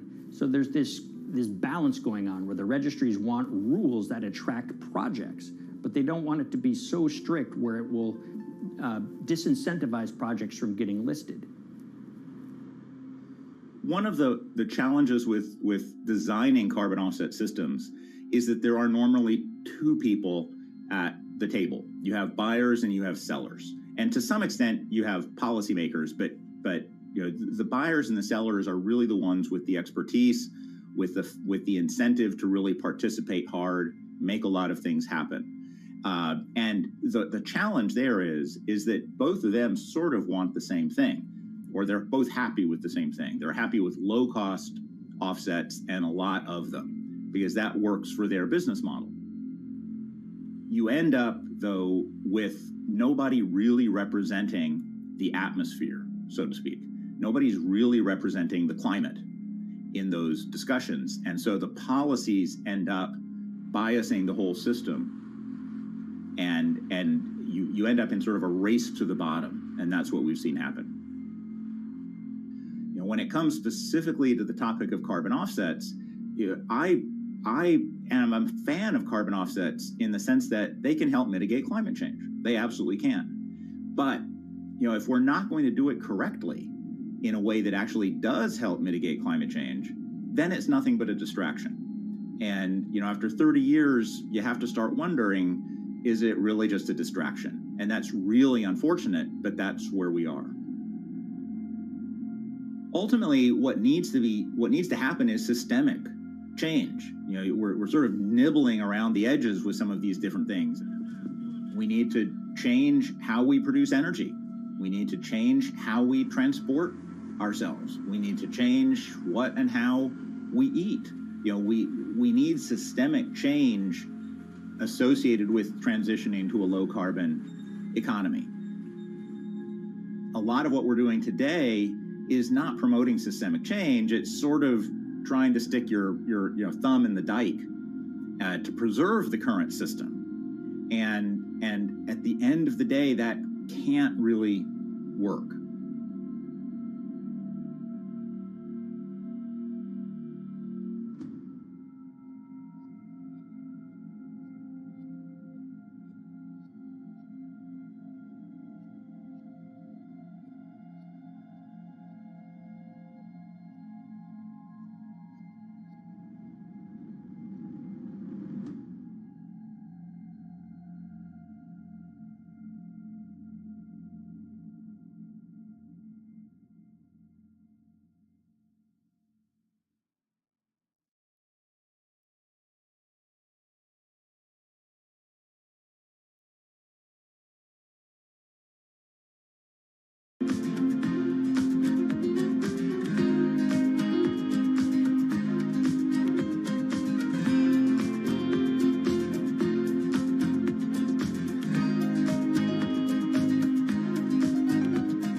the Hyperloop. There's a good chance you've heard the name by now.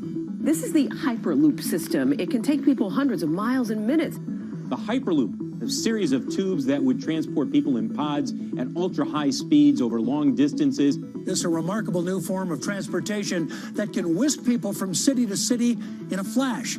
29 minutes from New York to D.C., 30 minutes from L.A. to San Francisco.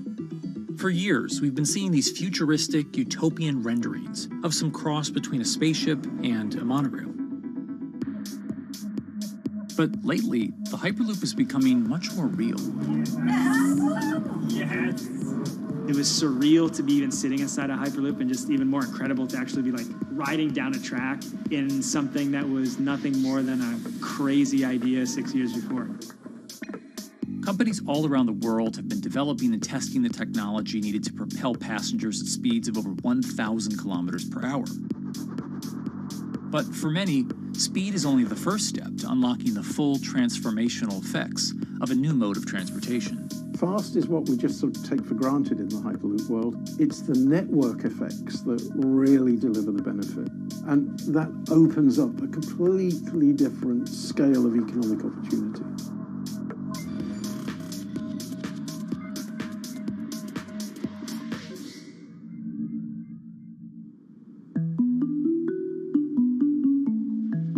We've got planes, trains, automobiles, and boats for getting around Earth. But what if there was a fifth mode? And I have a name for it, which is called the Hyperloop. The Hyperloop? Hyperloop, yeah. In 2013, while riding high on the growing success of Tesla and SpaceX, entrepreneur Elon Musk released a white paper outlining the basic framework of the technology he called Hyperloop. The basic idea goes a little something like this. A tube reduces the air pressure to a near vacuum-like environment. A Hyperloop pod is then suspended in the tube, usually by magnetic levitation. The whole pod can then be propelled forward. Because there's no traditional friction sources like air resistance or rolling friction that would push back against the pod, the Hyperloop is able to move at incredibly high speeds and do so fairly efficiently. Despite its futuristic name, however, the general concept behind Hyperloop is actually pretty old. In fact, New York City's first attempt at an underground public transit system in the 1870s was based on a similar principle. The pneumatic transit system was short-lived, however, only stretching one block and topping out at a rather leisurely 10 miles per hour. While Elon would make some 21st century improvements to this concept and bestow a very 21st century name, he wouldn't end up pursuing the technology itself, instead electing to focus his efforts on something a little bit deeper, literally digging the requisite tunnels via his boring company. It would take another billionaire industrialist who dabbles in spaceflight. No, wait, not that one. Yeah, that's the one. After Richard Branson would make a large investment in the company Hyperloop One, it would be renamed to Virgin Hyperloop. What we've always been trying to do as a company is show that this technology could work, that it could be made safe, and that ultimately it's something that's happening in the next couple of years, not the next 20 years. Josh Geigel is the co-founder and CEO of Virgin Hyperloop. In a familiar tech startup story, he's seen the project go from a garage to a large-scale testing facility outside of Las Vegas. So we started building the first kind of Hyperloop system in 2016. We've done a lot of work, about 500 tests that we've done on that over the last 5 years. And what we realized that we need to do is take that technology, show that it can be commercial, so drive the cost down, improve the efficiency, improve the performance. But the key thing is actually making it approachable and safe for individuals. In order to do that, Josh, along with Virgin's head of passenger experience, Sarah Lucian, bravely volunteered to take the inaugural ride. What her and I were realizing is we're the first two people sitting in a Hyperloop. The only type of people that have gone through this environment are in spacesuits, and there we are in just normal clothes because of the system, the safety of what we've designed. 3, 2, 1, launch. And then once we started going, you felt a bit of acceleration. We accelerated a little bit harder than we would in commercial. It'd be like a sports car. Yes.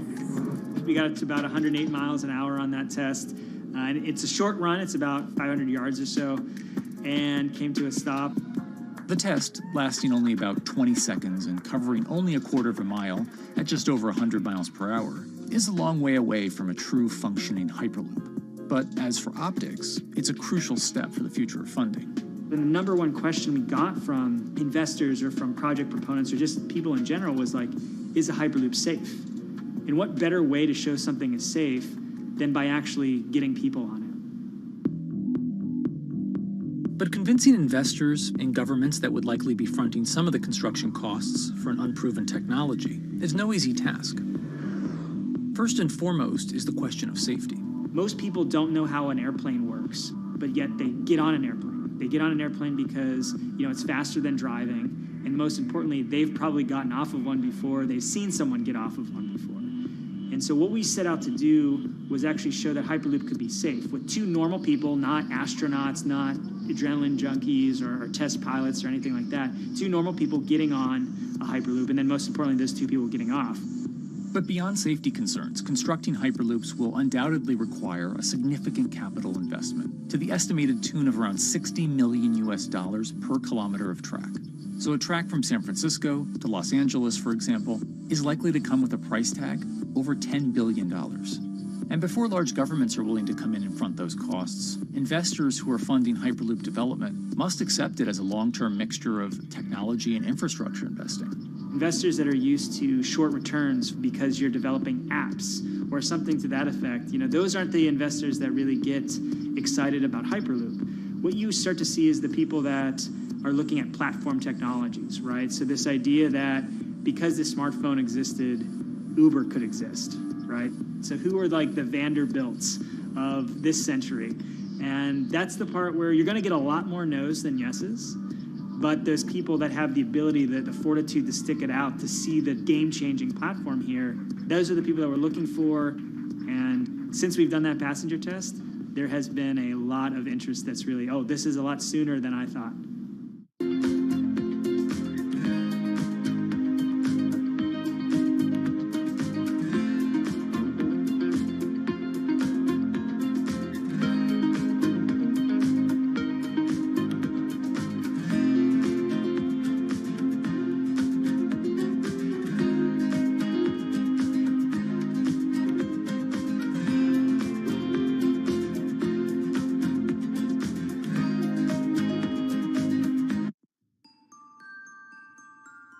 Envisioning the ripple effects of what Hyperloop could achieve, though, is fairly challenging at this stage of development.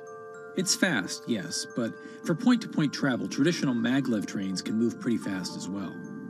And outside of China, South Korea, and Japan, even those haven't seen much adoption elsewhere due to the high costs and questionable profitability. The Shanghai line in China, for example, loses around $100 million every year. Hyperloop companies, however, believe they can offer something different than traditional railway lines. My name's Alan James, and as far as I know, I'm the only guy on the planet who's written a government-level business case for 300 kmh conventional high-speed rail, 500 kmh maglev, and 1,000 kmh Hyperloop. It's fundamentally about moving people from where they are to where they want to go, when they want to make those journeys, and doing it in much smaller numbers. So pod designs for Hyperloop range from 12 to 28 seats, typically. Why are they small?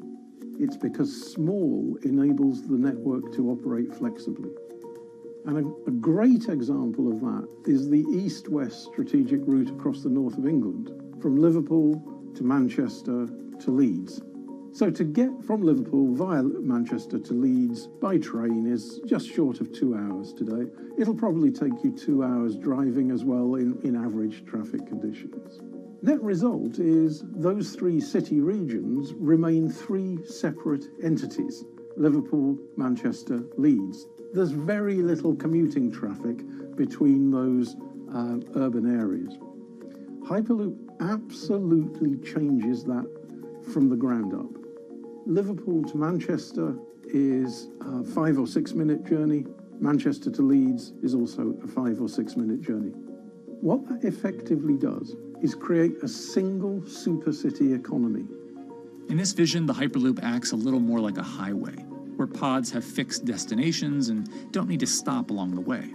Meaning you can travel on a Hyperloop network from, say, Liverpool to Leeds, while the pod behind you travels from Liverpool to Manchester. And if that metro Hyperloop network is connected to other networks from the same location, you could travel from Liverpool to Paris or Liverpool to Amsterdam, all without making a single stop. For passengers, for business, for leisure, that is utterly transformational. For high-value freight and logistics, it's equally transformational. But critically, if you do a Hyperloop network at scale, you begin to deliver massively significant carbon savings too. A multi-regional Hyperloop network could become a replacement for both short-haul passenger and cargo flights and traditional ground transportation, both of which are significant carbon producers. One Hyperloop-connected distribution hub, perhaps at an airport that is predominantly used for international air freight, replacing maybe 10, 12, 15 distributed road hubs. It takes a lot of polluting and inefficient truck haulage off the roads. That itself means roads gain extra capacity. Hyperloops will still need to use electricity to both move pods and maintain the near-vacuum environment in the tube. Proponents of the technology believe that this can be done by using renewable sources, including a combination of solar panels and battery technology that could be used along the Hyperloop itself.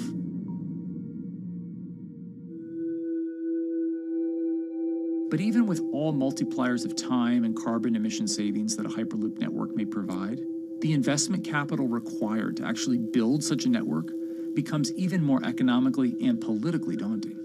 Committing doesn't mean spending billions on day one. Committing means, how do we phase it?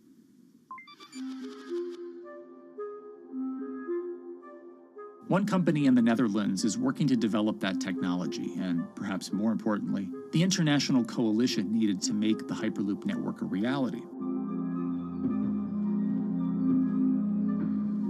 So we are here in Europe's first full-scale Hyperloop test facility, where we can already prove every conceptual technology of the Hyperloop. This is Tim Houter, a co-founder and CEO of Hart Hyperloop, headquartered in the city of Delft. And while this testing tube might not seem as large as others, inside is a key technology to create the on- and off-ramp type infrastructure of a Hyperloop network. That is, a lane switch. That's something we can already test here. You can actually see it here, that the track is diverging from one track into two. That makes it possible to eventually split up the Hyperloop track in two sections. And in that sense, you can create a complete Hyperloop network. That in the end will make it possible to travel, for example, over a whole continent. Take Europe, for example, with the same ease as you can now travel with a metro in a city. The nice thing about this magnetic levitation system that we've developed is that there's absolutely zero moving components in the track. So, for example, if you have to do a lane switch, all you do is that the tube basically splits up, and statically the tracks also split up. And whenever the vehicle enters a switch, it either pulls itself to the right with its magnets, or it pulls itself to the left with its magnets.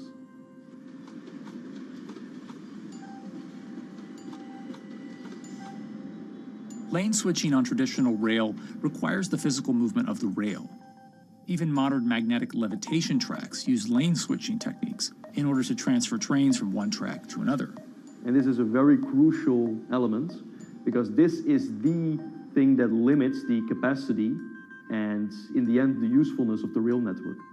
Because the moment that a track is switching, that means that at that moment you are creating an unsafe environment for the trains behind it. So you need a lot of space between trains. But in a Hyperloop, because you have no moving components in the track, all the vehicles can be much closer to each other. You can achieve a very high frequency and basically have your vehicles moving and merging in and out of the network very much like a highway. For now, though, Hart's physical testing has been limited by the size of their tube. Because the test track is only 30 meters long, they haven't tested this lane switch at speeds greater than 20 kilometers per hour. However, the company is working to build a new test site where it plans to increase that testing speed to 300 kilometers per hour. We're now in a phase where we have proven most of the most important technologies in the test facilities that we already have. And we have also demonstrated the viability and the feasibility of a network. If you look at all the subsystems that it consists of, most of those are proven systems, already demonstrated in lab conditions. So we don't really believe that the technology itself is going to be the biggest challenge. Because for all Hyperloop companies out there, actually building a Hyperloop system requires more than just a good product. We're talking about the safety aspects, we're talking about integration into the environment, we're talking about the social aspects.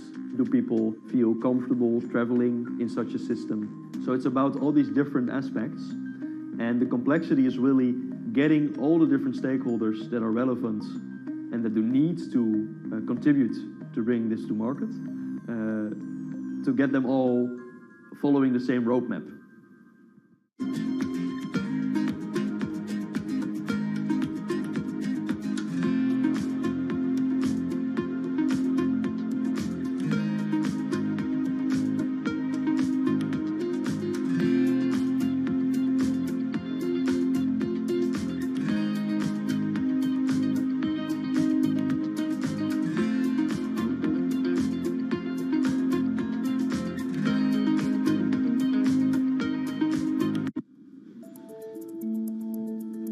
In order to help build this coalition of private and public interest in Hyperloop development, HART in 2018 partnered with other Hyperloop companies from Europe and Canada. The goal was to define, establish, and standardize the framework to regulate Hyperloop systems. Right now we are working with all the Hyperloop developers together in setting up the first, let's say, structure for starting the standards drafting. One of the most important goals for HART is interoperability, which is essentially making sure the different systems can communicate with each other.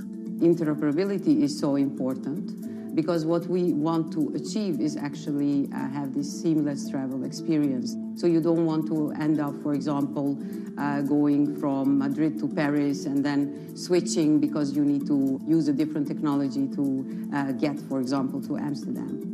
The idea being that as companies around Europe create the first commercial Hyperloop tracks between individual cities, one day those can all be connected to a larger network.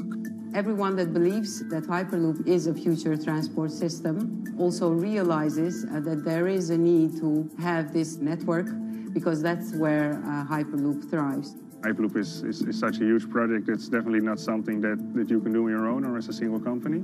So you need to do it with a lot of other companies. You need to have the governments. And I think in that sense, the biggest challenge that we've encountered is to really get all the required parties together to take the steps in development and in commercial implementation. HART's next plan is to build the European Hyperloop Center, an open testing facility which will include a 2.6-kilometer test track. And the company hopes to test travel speeds there at up to 700 kilometers per hour. Virgin Hyperloop is also racing to construct the first commercial Hyperloop route, with projects in various states of development in India, Saudi Arabia, and the United States. Recently, the company announced plans to build a Hyperloop certification center in West Virginia, which will include a 6-mile-long test track. Proving the technology here will be crucial if Hyperloop networks can find a home among infrastructure investments that the Biden administration hopes to make. The idea that there's multiple Hyperloop companies, I think, is a redeeming aspect in the business. People really want to see something happen, so having multiple people move forward is good for that. I was struck when Josh and Sarah rode the pod. 2 or 3 of the major outlets used the phrase, "We now have a new mode of transport." And although all of that technology had existed before those 2 human beings rode it, it was the moment at which those 2 human beings traveled that short distance down the tube that in popular imagination, Hyperloop became a mode of transport. The metaphor I use with my team is that, the Wright brothers were first, but none of us fly on Wright Brothers Airlines anymore. If you don't continue to innovate, you're not going to be around, and so we'll continue to be at the forefront of building Hyperloop. Back in 2013, Elon had an idea I think the difference now in 2021 is some brilliant engineers have spent real time grinding out the details. And I thoroughly expect the next 3 to 5 years to be decisive.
This week, how hydrogen can transform our energy usage.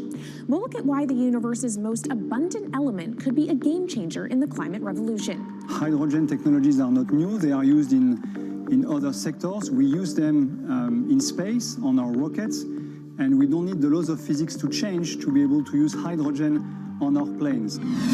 From iron ore to green hydrogen, one of Australia's richest men tells us about his pivot to sustainable energy. Let's take action.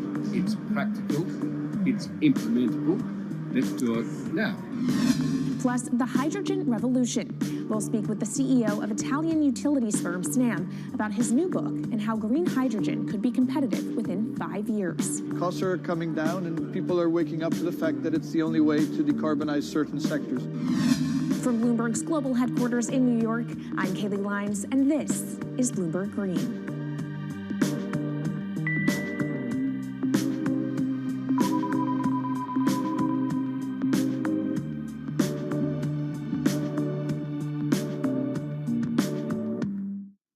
It's a new year, so here at Bloomberg Green, we're highlighting new solutions in the fight against climate change.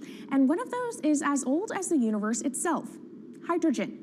It's the simplest element around, but could well be a game changer when it comes to turning around our dependence on fossil fuels. Today, hydrogen is used in the chemicals industry to produce petroleum products.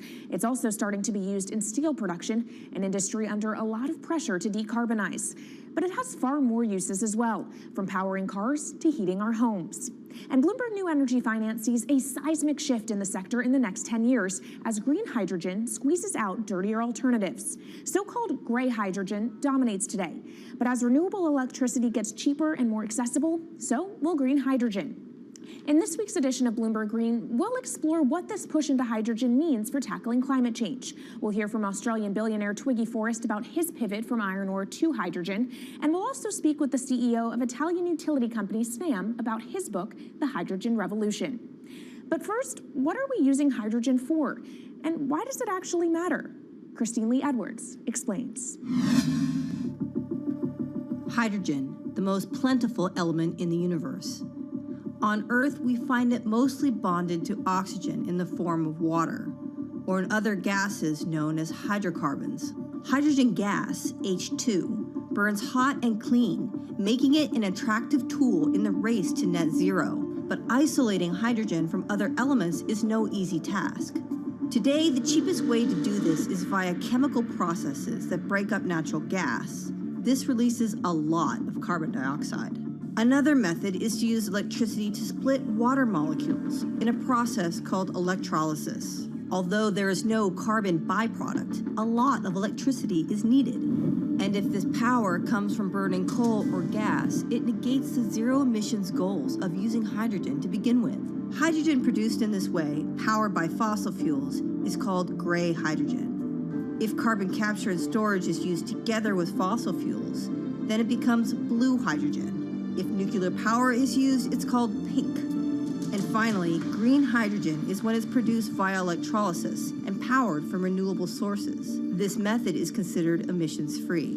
It's predicted that by the early 2030s, H2 made from renewables will be cheaper than that made from fossil fuels. But that hinges on the cost of electrolysis declining, which will be achieved through larger projects and an expansion of manufacturing.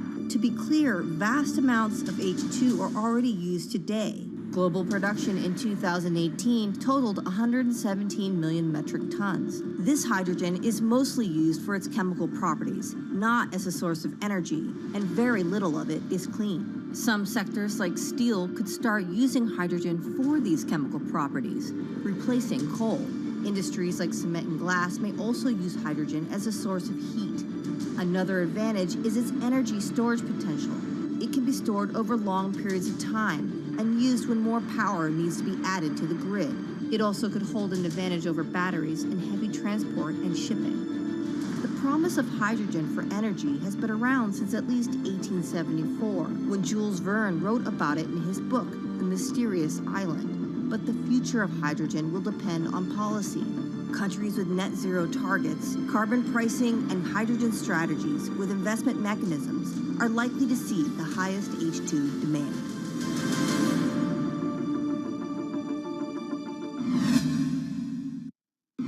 That was Bloomberg's Christine Lee Edwards explaining what hydrogen means for the energy transition.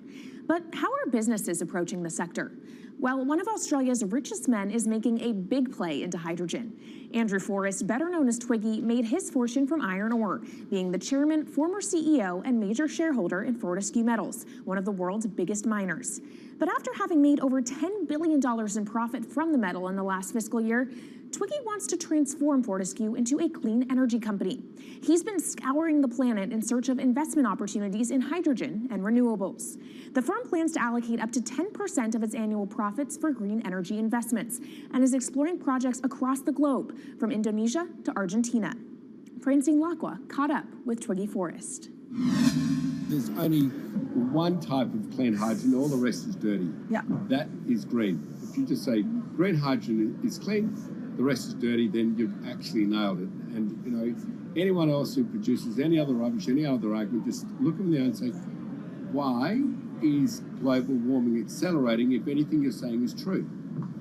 And then you'll know, actually, it's greenwashing. Yeah, but there's a lot of greenwashing because I keep on being told it's a transition. We can't just, make the transition at a click of a finger. So what are we doing wrong? What can we do better? I don't remember the personal computer having to transition the typewriter. I really don't remember that. I don't remember the smartphone having to transition the pocket calculator and the old landline. You know, its transition line is complete rubbish. The lie got put to it 2 days ago when JCB, a really loved British company, every right for the country to be part of JCB, and Fortescue, holding a bit of a similar reputation, fantastic track record, everyone's done super well from Fortescue, huge balance sheet, super strong. When those two companies got together and agreed a $7 to $9 billion US agreement per annum, right, then that's a real wake-up call to say, hang on, green hydrogen is obviously commercial now. You know, every other form of fossil fuel hydrogen, you know, it can compete with it on price, it can probably lose on price, but what we know, it is cooking the planet. And only green hydrogen zero methane, zero carbon in the supply chain. Don't worry about the molecules in the supply chain. But at the moment, we're not even phasing out coal, if you look at the G20 communique. So we have a long way to go to talk about only using green hydrogen. Yeah, so look, I have a call, which I'd like to make now, that the world should not fund any more coal-fired power stations, coal mining projects, ever. We should wind them down as quickly as possible because they are cooking the planet just like grey and blue hydrogen is cooking the planet.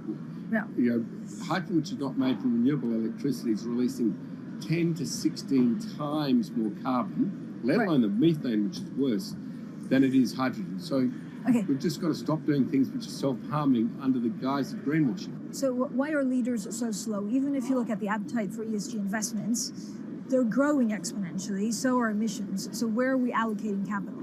Okay, so take the recent G20. There's probably a reason why there wasn't strong action coming out of the G20 because people were not aware that major transactions between large companies were taking place now on green hydrogen, that actually this pollution-free all the way through the supply chain fuel was now being transacted at multi-billion-dollar scale.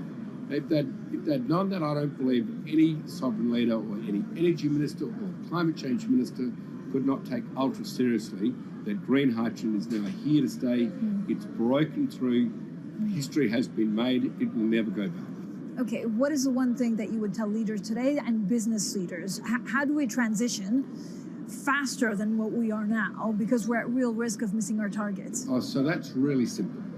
You stop funding, you stop subsidizing, you stop using money into fossil fuels. It could be carbon sequestration, it could be fuel rebates, could be anything. Hundreds of billions of dollars getting ashed while we ash the planet on fossil fuel subsidies.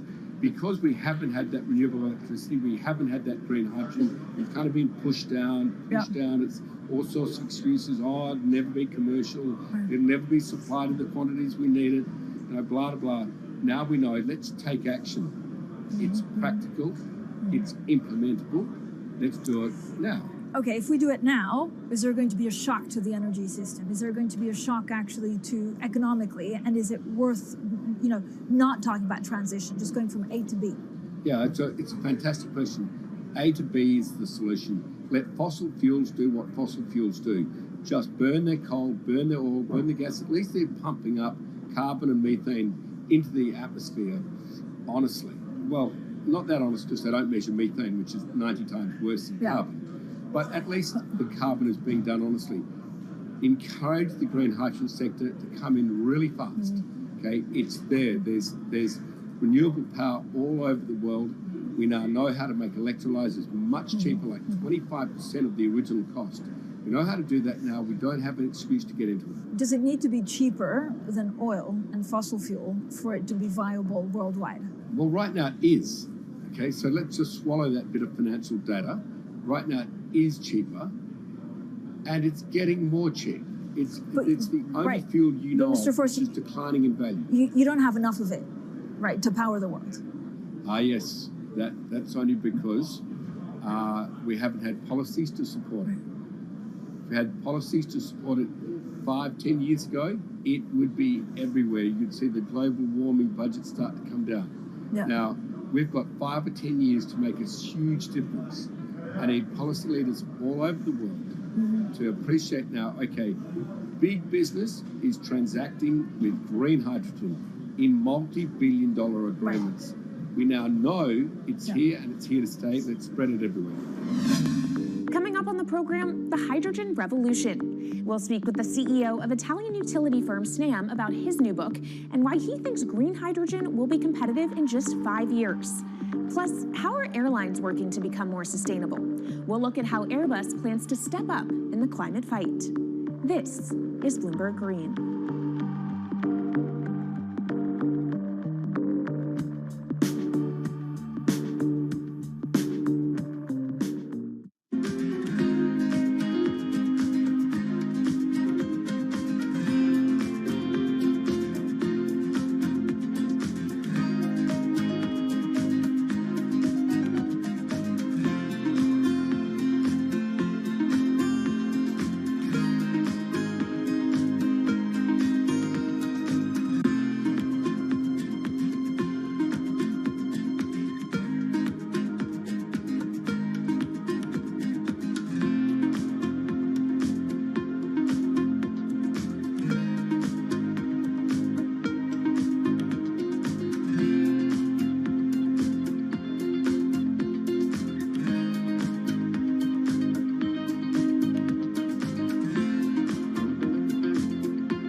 from Bloomberg's World Headquarters in New York, I'm Kaylee Lines, and this is Bloomberg Green.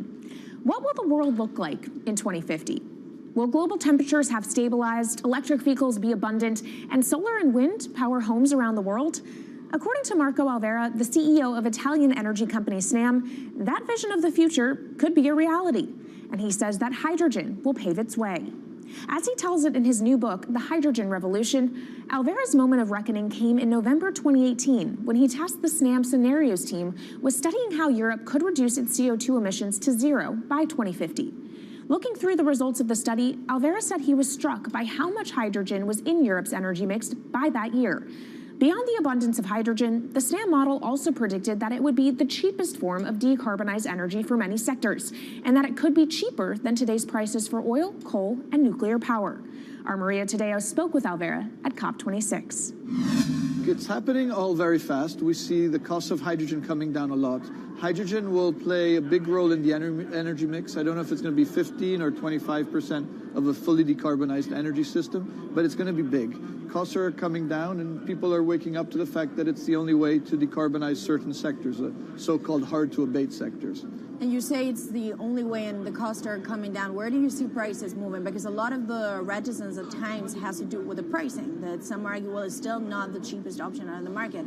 So when I was first working in hydrogen in 2004, it was costing $1,000 per megawatt hour. 2010, $600. Today, $100, and we see it going down to $50 in 5 years' time, and to going down to $25 per megawatt hour in the next 10 years or so, which is a quarter of where it is today. That's really because renewable energy, and we're talking green hydrogen here, renewable energy costs are falling, but the cost of making the electrolyzer, which is the kit that you use to convert solar or wind energy and water into hydrogen, the cost of this kit is falling a lot because it doesn't really exist on an industrial scale. So as we build up capacity, we industrialize it, we standardize it, and we squeeze costs out. That's really the cost trajectory. And for that, of course, you need demand, however, for governments and also institutions to kind of buy into this idea that it is the future and we want to invest and create the infrastructure. What are they telling you? When you speak to governments, when you speak to officials, are they keen on this? They're very keen. So the Department of Energy shares our view in the States of getting to below $1 a kilo, which is $25 a megawatt hour.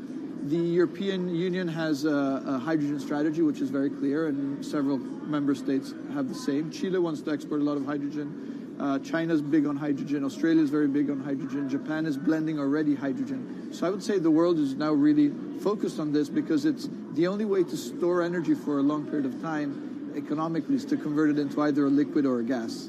And of course, you talk about the price, but the other big component is the volume. You know, how big can you go? Where do you see that on a time scale? So wherever it's sunny or windy, you can produce very cheap hydrogen eventually. And so compared to oil and gas, which are concentrated in few parts of the world, it's going to be very democratic from that point of view. So every sunny place, every desert, every ocean wind can be turned into hydrogen that we can put on ships, in pipes, and really start trading it around the world. So it's going to happen a lot faster than a lot of people think. So, and when you say a lot faster, what is that in time? As I said, $50, which is essentially oil parity within 5 years.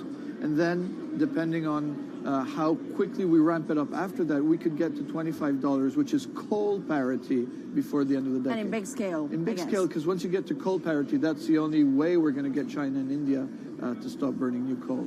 We have businesses in China and in India, and I see a lot of hydrogen development, a lot of renewable development in both countries. The India announcement was incredibly strong on 2030. Some people were upset about the 2017 net zero deadline, but when it comes to 30, he announced a big, big commitment to get to 50% renewables. Were you surprised by it? I was surprised that they would make it so explicit. And even the net zero is a big thing for them. And so I think it will happen faster than 2070 because of the falling costs of renewable and hydrogen. India's burning 80 gigawatt of oil, of diesel, to keep the lights on. So there's an immediate opportunity there. And we're very interested in working in that country. And with regards to China, perhaps the fact that we haven't really seen them active, I guess the diplomats are working on this, but we haven't really seen the leadership.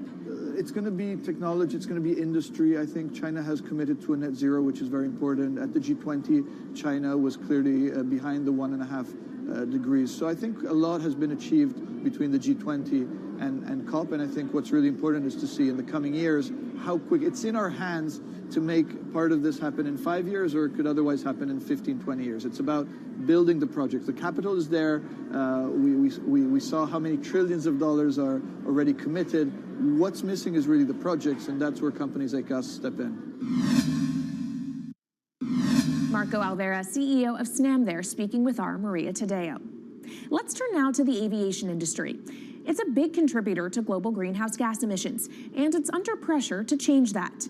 In October, the International Air Transport Association, a trade body representing airlines, approved a target of achieving net zero emissions by 2050. To achieve that, many airlines in the US and Europe are looking to buy sustainable aviation fuel made from renewable sources like used vegetable oil. Initiatives like these are pushing plane makers to come up with some radical new aircraft that will eventually cater to our growing appetite for travel without hurting the environment. We took a look at how Airbus, the world's #2 aircraft manufacturer, is stepping up to the challenge. How long until we can fly emission-free? Airbus says it's more confident by the day it can be done by its 2035 target. Airbus's CEO spoke about its ambitions for hydrogen-powered planes at the company's summit in France. The physics works.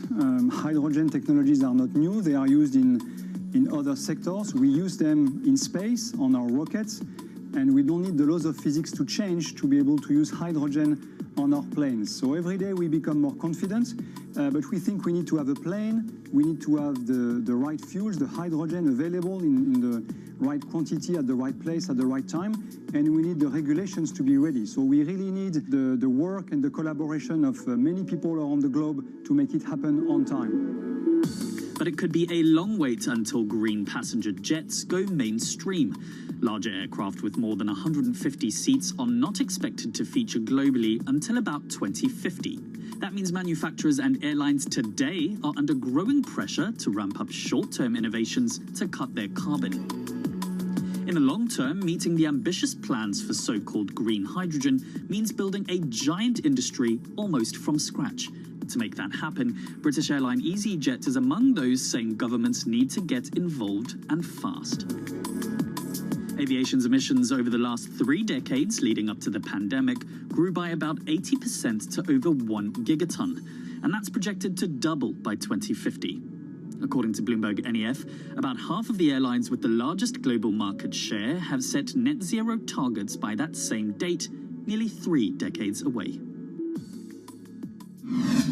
Coming up, from blue sky projects to the bottom line. We'll speak with our Bloomberg NEF expert Meredith Annex and dig into their models about how hydrogen fits into the future energy mix.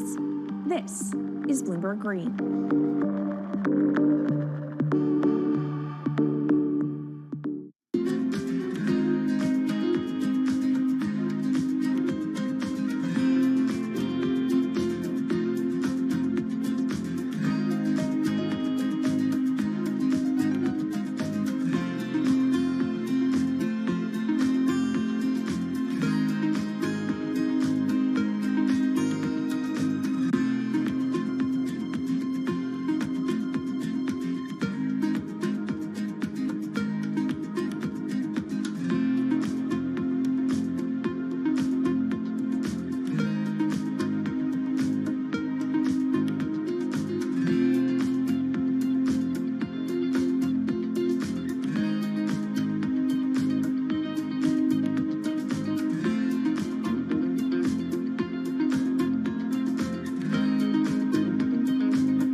Bloomberg NEF hydrogen specialist to talk more about how hydrogen could change the energy landscape. So Meredith, what place do you think hydrogen is likely to have in the future energy mix globally? hydrogen's this incredible solution for us as we look to decarbonize because it's a perfect solution in areas that are hard to electrify. So where we like to think about hydrogen playing a role, it's in things like heavy industry, especially where you need a feedstock as well as energy source, and in things like dispatchable power, long-haul transport, maybe even shipping and aviation. That sounds great that it can be used for such diverse industries. At the end of the day, though, how much is this going to cost? Well, that's the amazing thing about hydrogen, because depending on how you make it, it can actually see significant cost declines in the future. So when we're talking about clean hydrogen, we usually mean green hydrogen produced from renewable electricity. And in that case, your hydrogen is almost as cheap as the renewables that are used to make it. So if you're in a place with really good renewable resources, you'll be able to have cheaper hydrogen. But even in places with less good resources, we think that hydrogen can be cheaper than $1 per kilogram, which is the price of unabated hydrogen today, and around $8 per million BTUs for those who prefer to think in energy units. And that can be achieved anywhere in the world by 2050, we believe. All right, so let's talk about kind of the pros and cons list. I don't know where cost fits into that, but what are the advantages to hydrogen over other renewables, and then what are the drawbacks? Yeah, main advantage is the fact that hydrogen can serve roles that electrons struggle with. And that's things like seasonal storage, for instance, or just anything where you need storability, where electrons are harder to store, hydrogen is going to be easier. That also leads to a downside, though, because hydrogen is less energy dense than the usual things that we use for storable energy today, like coal or oil or natural gas. So you will need more volume of storage to handle the same amount of energy. Let's talk about the viability as well and how it may differ in different geographies. What is your view on that? Yeah, so for green hydrogen, again, from renewable electricity, really places with the best renewable resources, things like Latin America or the Middle East, even Southern Europe, have really, really good potential for producing hydrogen. And then when you're looking at blue hydrogen, which is produced from natural gas or coal with carbon capture and storage, we do see that becoming more expensive than green hydrogen in the future, especially as renewable electricity costs come down. But that can be a viable option in places like the US Gulf Coast or Russia, where you've got good geological storage for the carbon, as well as ample natural gas that's quite cheap. All right, great breakdown. Thank you so much to our Meredith Annex, our Bloomberg NEF hydrogen specialist. And of course, you can get more from the Bloomberg NEF team on the terminal and online. And they've recently done a podcast called Hydrogen 101 as part of its Switched On series. So from iron ore titans pivoting to cleaner energy to talk of a hydrogen revolution, that's it from this week's edition of Bloomberg Green. We'll be back next week with a deep dive into the state of electric vehicles. And you can keep the conversation going by following us on YouTube, Instagram, and Twitter @Climate. I'm Kaylee Lyons from Bloomberg's World Headquarters in New York, and this is Bloomberg Green.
events, headlines, and breaking news 24 hours a day at Bloomberg.com, the Bloomberg Business app, and at Bloomberg Quick Take. This is a Bloomberg Business Flash.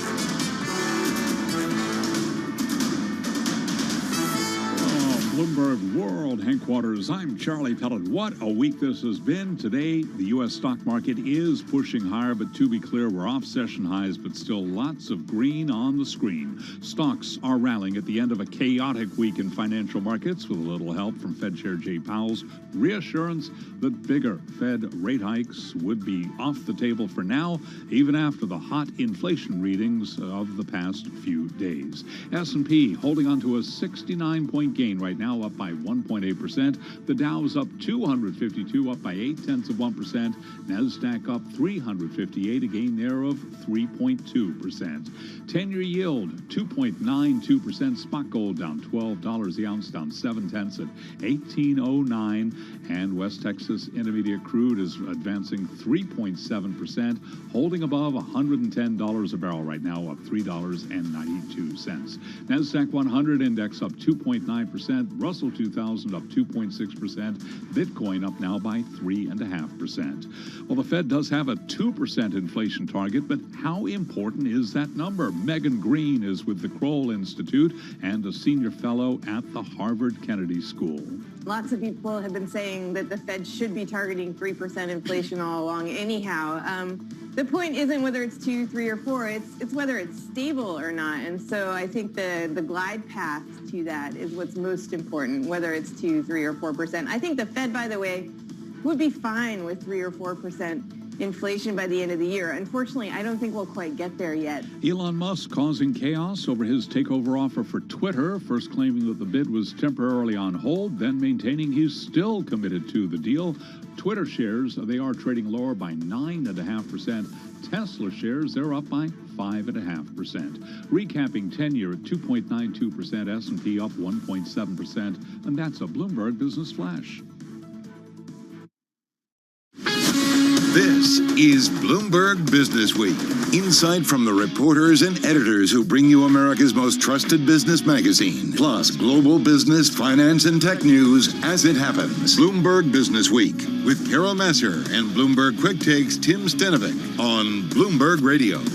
Happy triskaidekaphobia, everyone. What? I know what that, I'm guessing I know what that means. Fair of the 13th. Oh, okay. Here we Fair are. of 13th, actually. If you're having a bad day, blame Friday the 13th. So if you're shorting the market, you're having not a great day. That's true. Unless you're shorting Twitter, right? Yeah, unless you're shorting Twitter, because that's pretty much the only thing that's lower. And figs. All right, I know, picking gainers. I had so many to choose from. All right, welcome, everyone. It is the Friday edition of Bloomberg Business Week. We are live in our Interactive Brokers studio. We are streaming on YouTube. It is Friday the 13th. We're still kind of up, because we're rolling over a little bit. Are we? Yeah. Oh, okay. Well, look at that. I know, it changes. Why do you think it is? Is it the comments by Fed Chief Jay Powell? He spoke yesterday to Kai Rizdal at Marketplace. We're going to discuss in just a moment what, if anything, changed from the sell-offs earlier in the week. Exactly. In keeping with that, coming up with the investing party over, markets start to make some sense again. You just have to kind of get past the hangover. That story in the new issue of Business Week. The world of Twitter again on Twitter as Elon Musk taking to social media, saying that his takeover is, quote, temporarily on hold. But can he really put it on hold? Matt Levine has a great column out that says, you can't just put this stuff on hold. Elon can do anything. And so can our Eric Larson, who caught up with former President Donald Trump. You might be surprised what they spent the bulk of their time talking about. And then we're going to talk about movies, television, streaming, all kinds of content getting climate change right when they portray it. Yeah, we're going to check in with Anna Jane Joyner, the founder of the nonprofit Good Energy. All right, first up, let's get to the Market Drivers Report.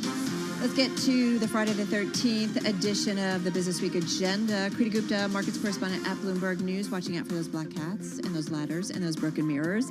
Abigail Doolittle, markets reporter at Bloomberg News, both in our interactive broker studio. I'm just kidding. You're not, are you? Are you guys superstitious? I really wanted you guys to say, or when you said the Triska whatever. Triskaidekaphobia. You know that Friends episode where they're like, you have a fear of Triscuits? But I couldn't do it. Sharp edges, people. Friends and Seinfeld, man. There's just so many references to everything in our world. All right, walk us through the markets because we were much more positive a little while ago. Yeah, well, they're coming back now, and I don't want to steal Abby's thunder, but she did a great job explaining this just 30 minutes ago on BTV in terms of that this may not be sustainable. And I think that's really what you're already seeing. I mean, we came out, we hit the 4% on the NASDAQ. And to me, this was a technical bounce. And once again, Abby's the expert on technicals. But to me, this was a technical bounce. We've seen nonstop selling. We inched so close to a intraday bear market, so 19.9%. So I think it's only natural to see that kind of rebound. You actually saw a rebound in yesterday's session as well, which ended the S&P 500 about, I think, down 0.1% or something like that. Right. And now I think the big question was, can you actually go long or basically buy into the weekend, which is something we never see because it's Friday, but also year to date, we haven't really seen much of that. And already, I think we're about 2 hours to the close, and already you're seeing some of those gains paired.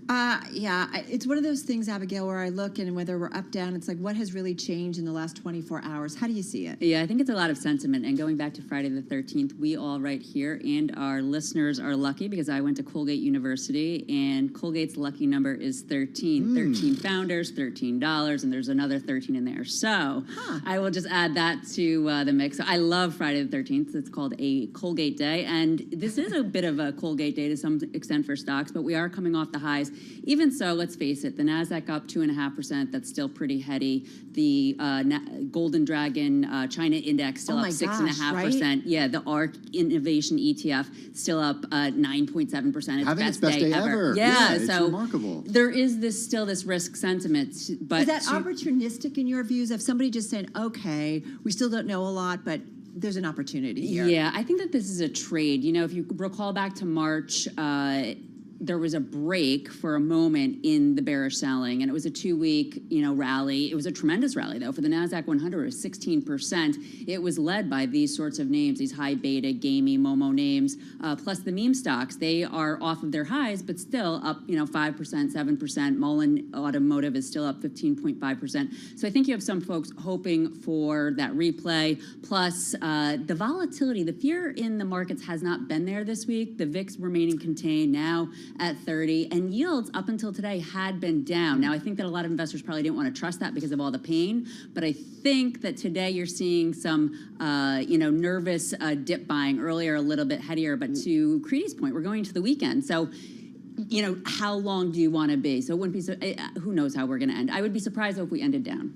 So, Abigail, what's the technical that you're watching to understand if this is a bottom or just a rally and we'll see lower lows? So I really always love to watch Apple. Apple, as Apple goes, the market goes. So Apple yesterday, after getting pummeled yesterday and the day before, and lagging Microsoft, because Microsoft had been down close to 25%, Apple down closer to 16%, and then all of a sudden Apple was catching up this week, but Apple did a remarkable test of support on the 100-day moving average. So when you add that kind of foundational name, plus these gamier names, such as the ones we were just talking about, and then let's face it, you have Amazon up 3.4%, high quality, Facebook up 2.7%, Tesla up 4.8%. Peloton is up a crazy amount. Is it really? Oh, I missed that one. Well, it was down over 90%, Carol. No, I know, but still, they introduced a rowing machine. It's up 11% today. Well, I have to give them credit, actually, because the other day... Up 10% the day before. I did a stock of the hour on that one, and it really, I listen to Sirius XM a lot, so I love the 70s,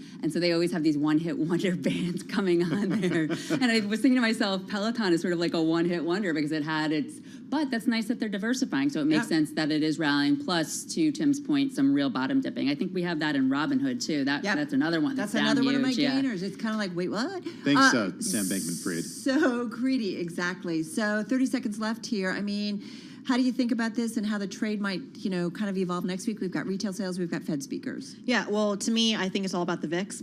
30 has been the post-war norm since the invasion in Ukraine, and I think this is one of the very few times in the last few weeks/months we've seen it drop below 30. Is it sustainable to stay below 30? And that's what I'll be watching. The VIX doesn't make sense to me because we have so much volatility, and then yet I see it go down. It's down for the week overall. In a week that was everything about volatility. Well, one of our options insight guests this week was making the point that there's not as much put buying going on out there, that it's actually a better outcome. So and that's a perhaps, positive. it could be like a tell on, some sort of at least near-term rally. All right, wonderful. Guys, thank you so much. Abigail Doolittle, markets reporter at Bloomberg News. Creedy Gupta, markets correspondent at Bloomberg. Guys, have a great weekend. Let's get to Nancy Lyons now in Washington, D.C. for World and National News. Hey, Nance. Hey, Tim. By now you know that the nationwide shortage of baby formula keeps going. Bloomberg's Amy Morris reports we're now learning federal inspectors apparently saw this coming months before the recall in February. Bloomberg News obtained a copy of the report from the FDA, which says inspectors spotted the potential for contamination at the Abbott plant during a routine visit in September. Abbott says it's been working to address the safety issues and upgrade the plant. This as Senator Mitt Romney questions how the FDA handled the case, saying the agency's inspection authority isn't sufficient to meet consumer safety demands. The FDA has said it will review its own practices related to infant formula. In Washington, I'm Amy Morris, Bloomberg Radio. The House committee investigating the January 6th attack is heading into uncharted political ground by issuing subpoenas to 5 of its own, including Republican leader Kevin McCarthy. Bloomberg Government's Emily Wilkins with more. It is really quite a serious step and a precedent breaker to have something like this. It doesn't seem like many of these members are going to be responding to these subpoenas. Bloomberg Government's Emily Wilkins says a court fight over those subpoenas could take years, long after the committee plans to finish its work. NATO foreign ministers will be meeting this weekend, and they are expected to discuss enlarging the alliance. Sweden is expected to request entry, but Turkey says it's not so sure about adding Sweden or possibly Finland, and any additions to the alliance must receive unanimous approval. Global news 24 hours a day, on air and on Bloomberg Quick Take, powered by more than 2,700 journalists and analysts in more than 120 countries. I'm Nancy Lyons. This is Bloomberg. All right, Nance, thank you so much. Nancy Lyons in our 99.1 newsroom in Washington, D.C. Carol Master along with Tim Stanovic here on the Friday edition of Bloomberg Business Week. We're going to talk a little bit about the latest when it comes to Elon and Twitter. In the meantime, we know Twitter's down about 9.5%. We saw Tesla rallying, and there's a short seller out there who's like, ha ha. Can I say that? Yeah, you can, because when it comes to trolling, Elon Musk is somebody who does a lot of trolling on Twitter, and there are other people who can do that too. He's getting trolled back, right? Yeah, that's right. Well, the head of a short-selling firm, it's called Hindenburg Research, of course, a lot of our listeners are very familiar with it, wasted little time trolling Elon Musk on Twitter after the billionaire put his deal for the social media company on hold. So there's some context here, because... yeah, you had to kind of tell us. Right? Okay, so back on May 9th, when Hindenburg announced that they were shorting Tesla, Elon Musk replied to an article about it and said, quote, "Interesting, don't forget to look on the bright side of life sometimes, exclamation point." We know that Elon Musk does not like short sellers. He's battled them for years at Tesla. So then Nathan Anderson, the founder of Hindenburg, earlier today, when Tesla shares fell 20% in pre-markets, said on Twitter, "I'm looking on the bright side of life this morning." Boom, right? I mean, we have a story, like there's a ton of stories we're talking about.